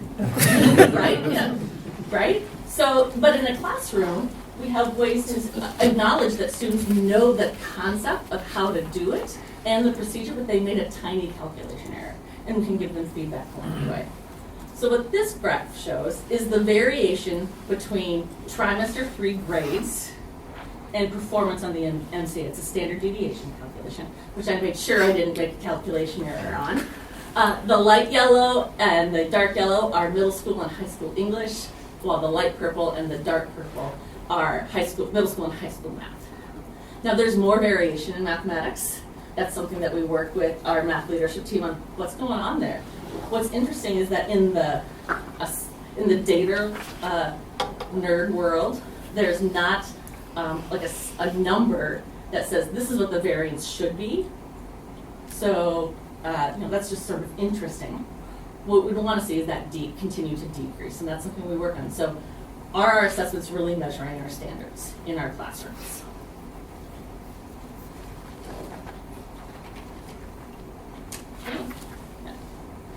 So it is with deep gratitude and appreciation that I'm going to turn this over to Dr. Harris and his team from Park Center to share their experiences. Thank you, Dr. Khan. So Michaela McCoy and Art Wachholz, as well as Eric Thompson, are part of my instructional leadership team. We meet monthly, which is focused on how we can continue to evolve and serve our babies the best possible way, inside, outside the classroom. And so what I'm going to do right now is I'm going to turn this over to Michaela so she can do what she does best. Thank you. Hello everybody, I'm Michaela McCoy. I'm an English teacher at Park Center Senior High. I have English 9 and English 12. Been doing that for 4 years at Park Center. Yep. Yeah, so, next slide. Yep, okay. So I recently got my admin license this past February. Well, I guess it's 2026 now, so last year. And so while I was in my licensure program, as I'm sure people know that have admin licenses, you have to do a research course. And so I had to pick a topic to do qualitative research on, and I chose grading, equitable grading, because Eric and I had some conversations about looking at grading practices at Park Center. Just as, again, we're trying to make sure that we're supporting all of our students and what that looks like with standardizing practices across the building. Simultaneously, in fall 2024, Park Center started our year-long Avenues professional development, which is where all teachers they choose an avenue that's in alignment with our 3 instructional pillars in our building, which are the BAR program, AVID, and then IB, since we're an IB school. And then teachers engage in, again, a year-long kind of individualized PD where they're digging into their pillar and then bringing that knowledge and that learning back to their PLT, which is comprised of teachers that are potentially in other pillars, and then synthesizing that knowledge together in order to again, make moves in our curriculum and our instruction to better support students. And so obviously a metric of measuring the effectiveness of this PD, how are we building relationships, how are we teaching strategies for success, and how are we designing rigorous assessments is through academic success, which we measure through grades, right? Are the kids doing better in the classroom? Because that's ultimately what we want for them. And so just kind of putting all of these things together led to me taking on the role of leading the grading study, where I spent a lot of time in conversation with teachers, meeting with teachers, having group meetings together just to talk through and figure out how teachers at Park Center are grading, where we're already aligned with our standards-based grading practices, and then also maybe where do we need to improve or just kind of tune things up. So part of this was, again, I was then simultaneously doing this qualitative research for my program, and so I gave out a qualitative study, or survey, where I specifically asked teachers about our standards-based grading practices and about the 0 to 4th grading scale. And as you can see, the question was, our 0 to 4th grading scale leads to more accurate grades than the 0 to 100. And I made the survey before I got wisdom from Eric about not doing a 3, because then everybody chooses 3 because they don't want to say it's too helpful. So that was my bad, but I learned. But know, the majority are still on the side saying yes, that this is, we're getting more accurate grades from this. And digging into the 3, I got some responses that illuminated, I think, why so many people were in the 3. And so I put those on the next slide. A lot of people talked to, and I'll read through these, but the overarching sense was that yes, it's more effective, but only if it's paired with a rubric that has really specific scoring criteria. If you just let it do its thing or put it on Schoology or try to align it to that 0 to 100, you're going to end up with kids who get 50% getting C's, because then that's a 2 on our rubric, and if you're only getting half of them right, that's not C, right? So now your grade's not accurate. And so again, these teachers spoke to moving the percentages from the 1 to 4 that's attached to rubric and standards, helps the educator focus their marking on where the student's at in their development of specific skills more clearly. Using the percentages leaves a heavier margin in the failing category. So I do think it's important for the 1 to 4 scale to be accompanied by a rubric or a standard. Otherwise, again, the same disadvantages that come with percentage grading also occur with the 1 to 4. Another person said, the 1 to 4 grading scale allows us really to define for each task what we expect kids to know at each level. I think you spoke to that in the purposes that the district has for using standards-based grading. A thoughtful rubric combined with backwards aligned assessments are key to making grades more meaningful and accurate for teachers, students, and parents. And then lastly, our 0 to 4 scale helps lessen the impact of a 0 on students' grade. I think the system works best when paired with a rubric versus half the questions correct equals a 2, like I said. If teachers think about what skills and concepts they're looking for at the C level, B level, and A level, and match those skills to the appropriate score.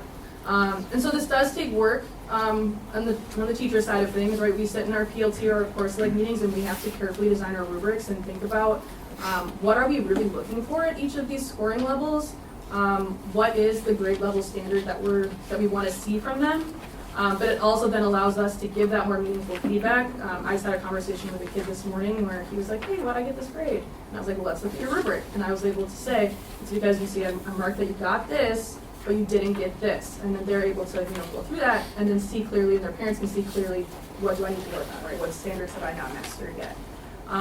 Which then I think goes to part, because at Park Center we are also an IB school, and so part of our rubric writing process also then incorporates our criterion from IB. Oh, Yeah. no, skip that one. Okay. Cool. Okay. So I'm Art Walkles, I'm the MYP IB coordinator at Park Center.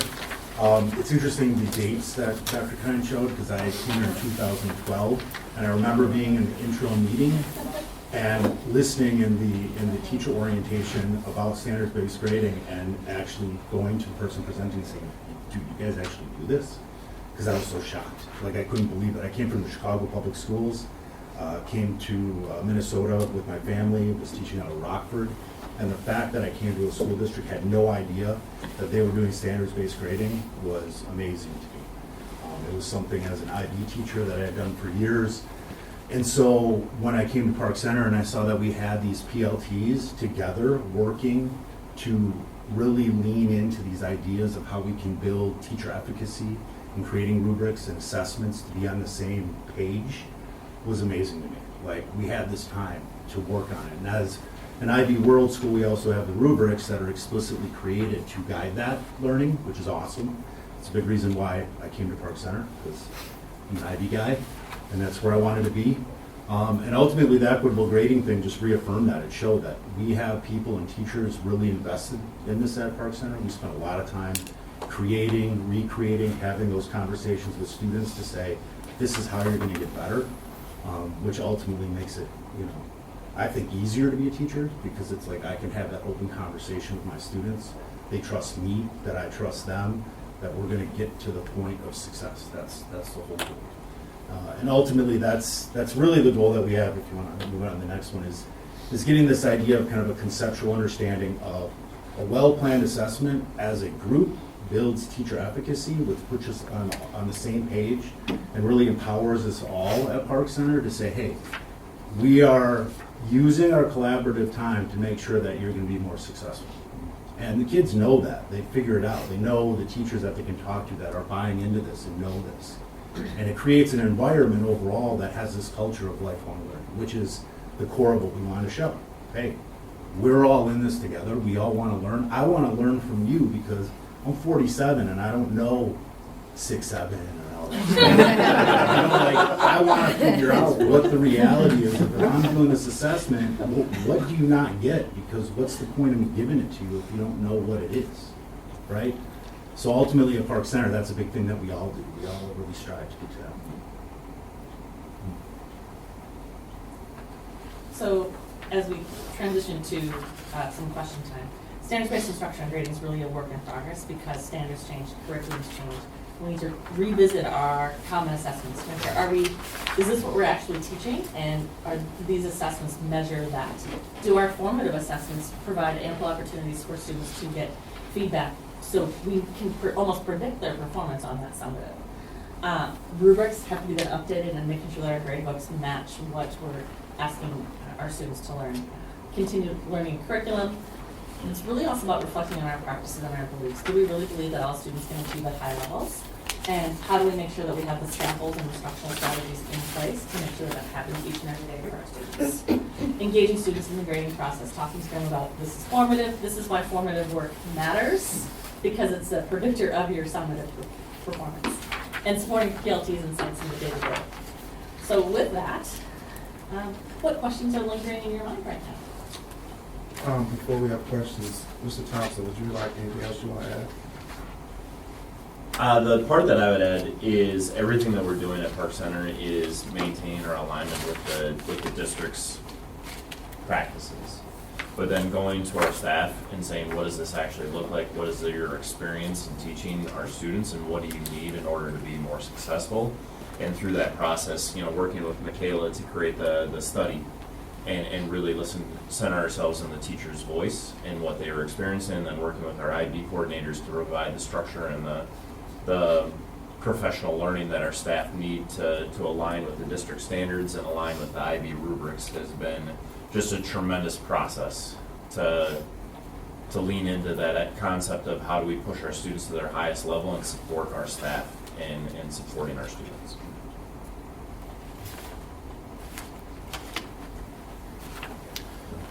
Thank you. Board members, questions? One question, how does it translate for a GPA assignment? Great question. So report cards look the same. At the end of each trimester, the 0 to 4 gets translated to an A through an F, and that's what's recorded on report cards and transcripts. Okay. So there are other districts that report a 0 to 4 across the country. There are some that don't report grades at all, and colleges have found ways to work with it. Because I know that's a big concern, but we still use the A to F on our transcripts. It was interesting when we had some feedback that maybe it was not enabling students in our district to be as competitive with others. So this is some good facts. So I guess are you confident that the system ensures that our students are as competitive with how other districts are reporting their grading? Yes. Or maybe that's unfair to ask because they're inflating and you get extra credit. Well, so when you think about as a work in progress, one of the things that we haven't revisited since 2012 is our 0 to 4 translation to an A to an F, which is some work that, as we continue this, we should engage in again and bring a stakeholder team to look at the secondary level.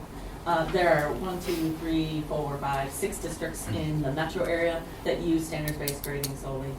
There are 2 more that use mastery grading, so we're just going away from an A through an F and saying, this is what your standard is, you've mastered this, now you can move on to something else. There are entire states that have gone to that system, so I'm very confident that our grades are competitive with other districts. Dr. Kite, can you say what other districts are doing SPG? Anoka-Hennepin just went to standards-based grading like 3 years ago. Richfield, Eastern Carver, South Washington, White Bear Lake, St. Louis Park, St. Anthony, and Spring Lake Park use mastery grading. And I would speak from the school site. Our students are getting to go to the universities that they want to go to. I mean, last year we had a student that got a full ride through the Questbridge scholarship to go to Stanford University through standards-based grading. So we at the sites are not hearing of any barriers because of our grading system.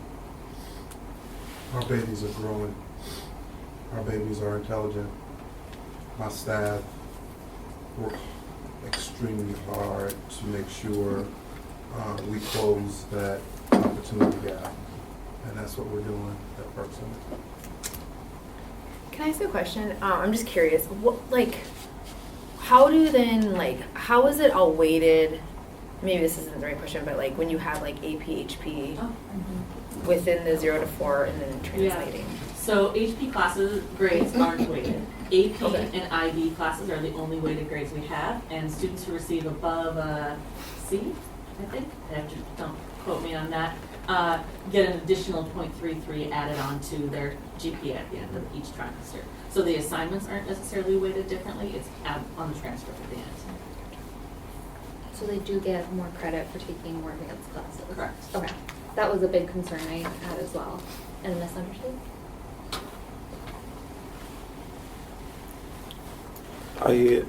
Sorry, go ahead. Oh, I was just gonna say, I appreciate it. So it's like all the pieces fell into place with the kids. Because it feels like I think every time, usually around 9th grade algebra, they're like, yeah, I don't have to do the formatives. Exactly. My kids are like, the summative. They wouldn't do it on the summative, and they had to do the formatives or to retake.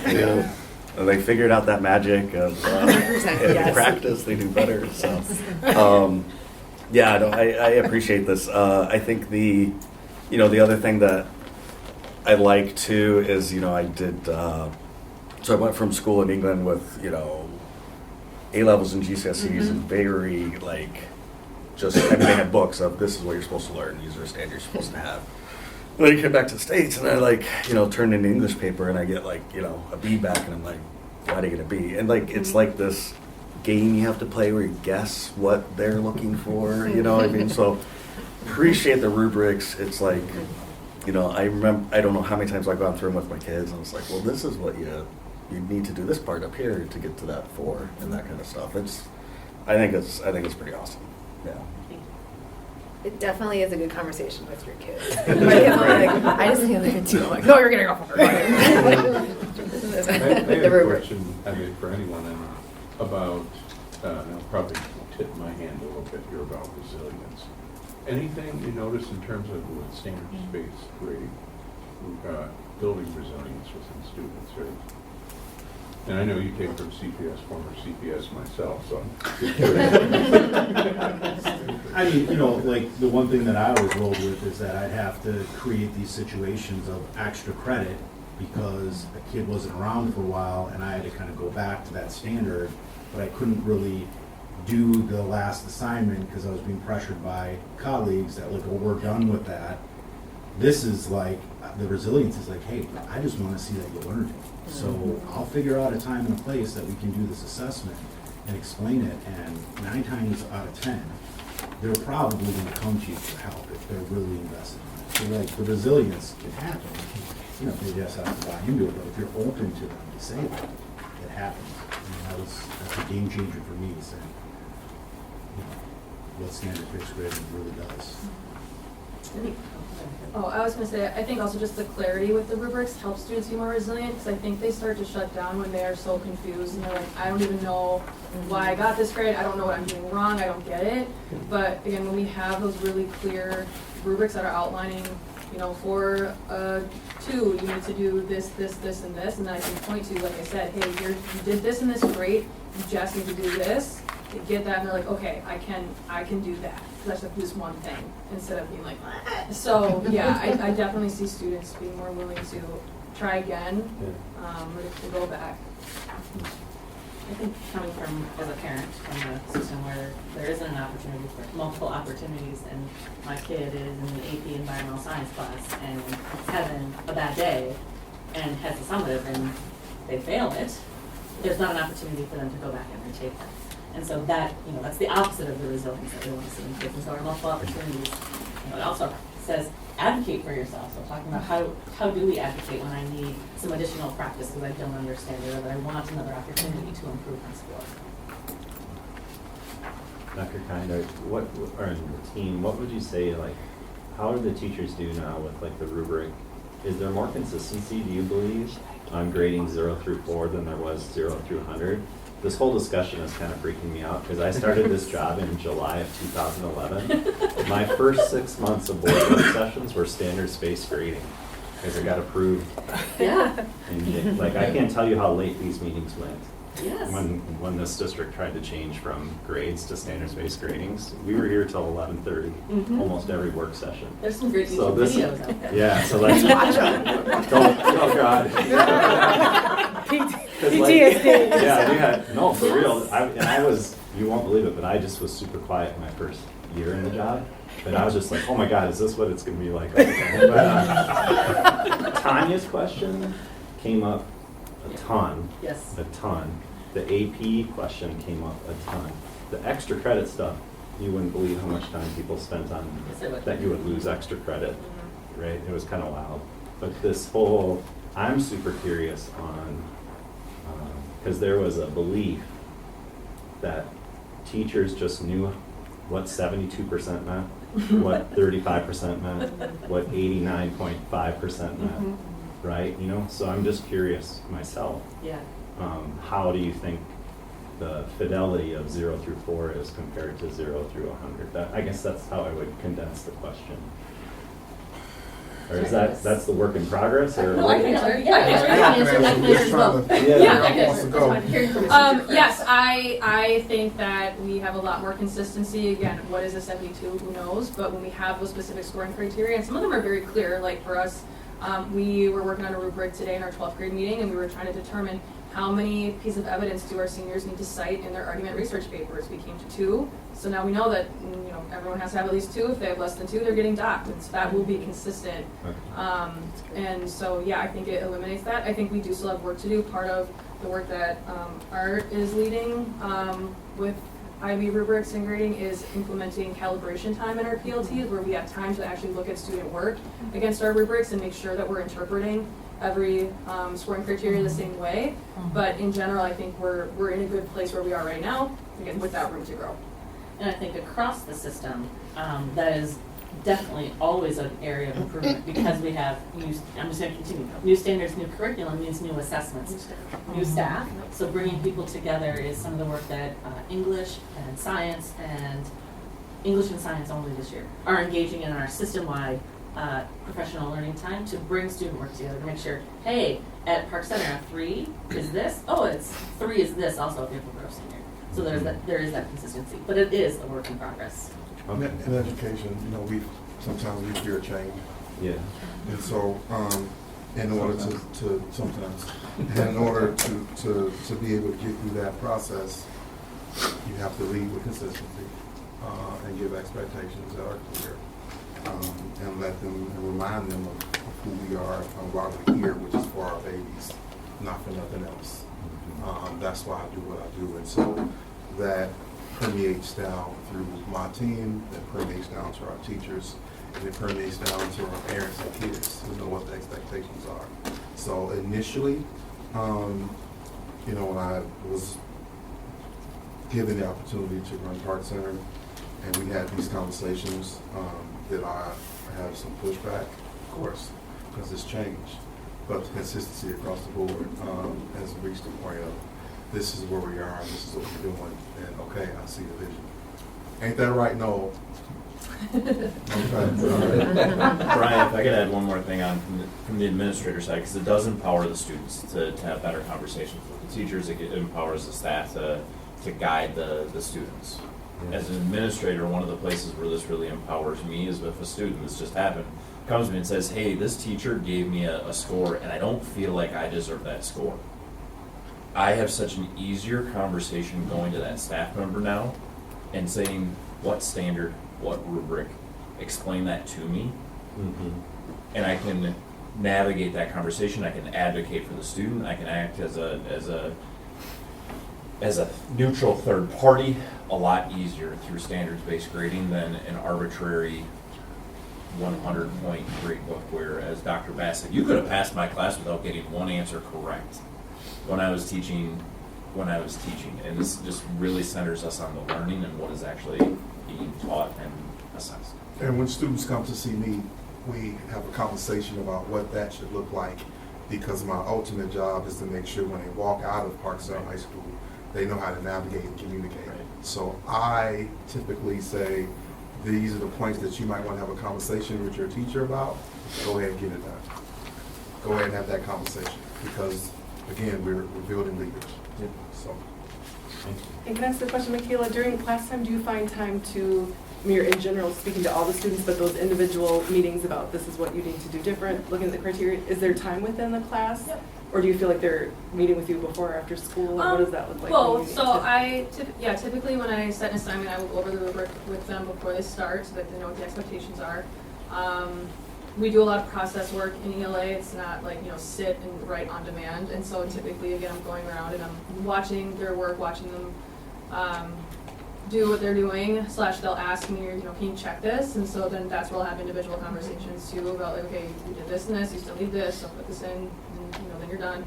After I return scores, sometimes if it's work time where I'll tell them, okay, we're doing another one of these, so go back to your first one, take a look at it. If you have questions, then I'll circulate and I can answer those before you move on to your next one to make sure you do it, the way you want it to be done.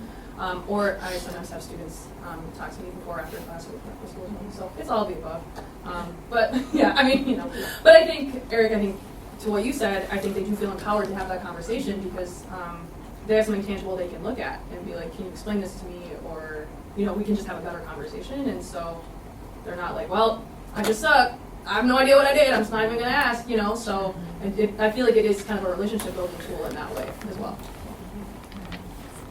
And it would seem that interventions and supports are much more clear Yes. under the this. Yep. Very much so. Going back to what Dr. Bass said, sometimes showing up to school in the morning was always the hardest part of the day. So I always appreciated that extra 25%.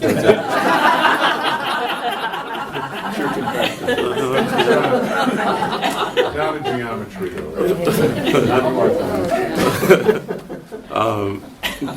I just wanted to thank staff for putting this together.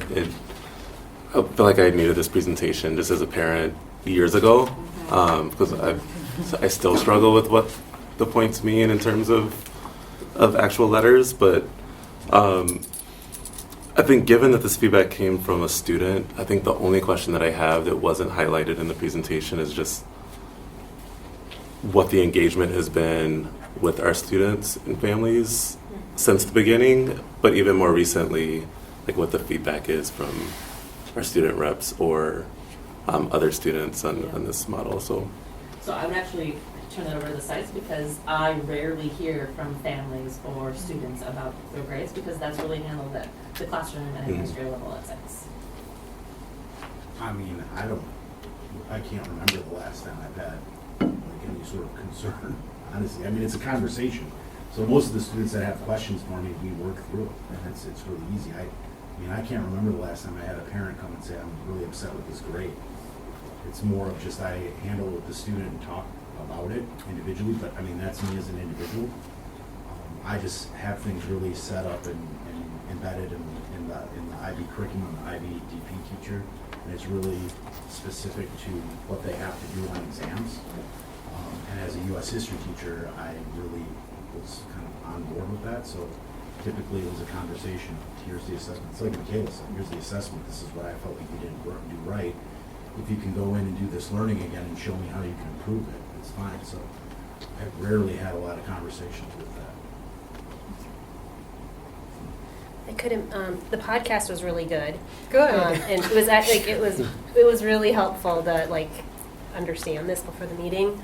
But I think one of the things that struck me most is it's a mind shift change of the mastery versus kind of the intentional spreading out.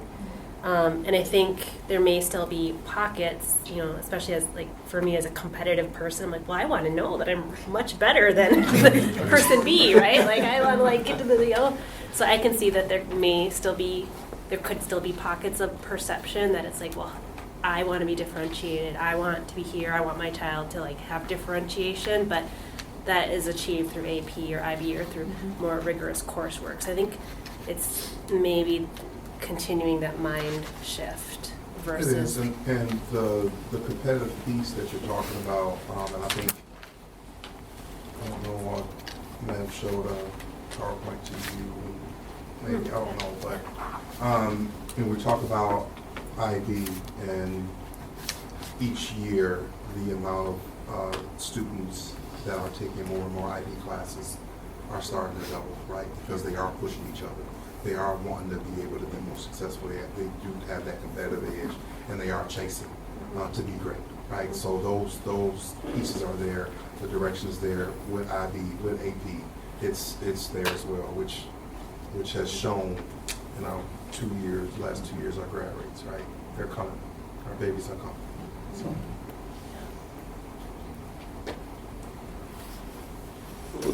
Thank you. Park Center in the house. Great. We're all gonna have to become pirates around here. I'm just saying.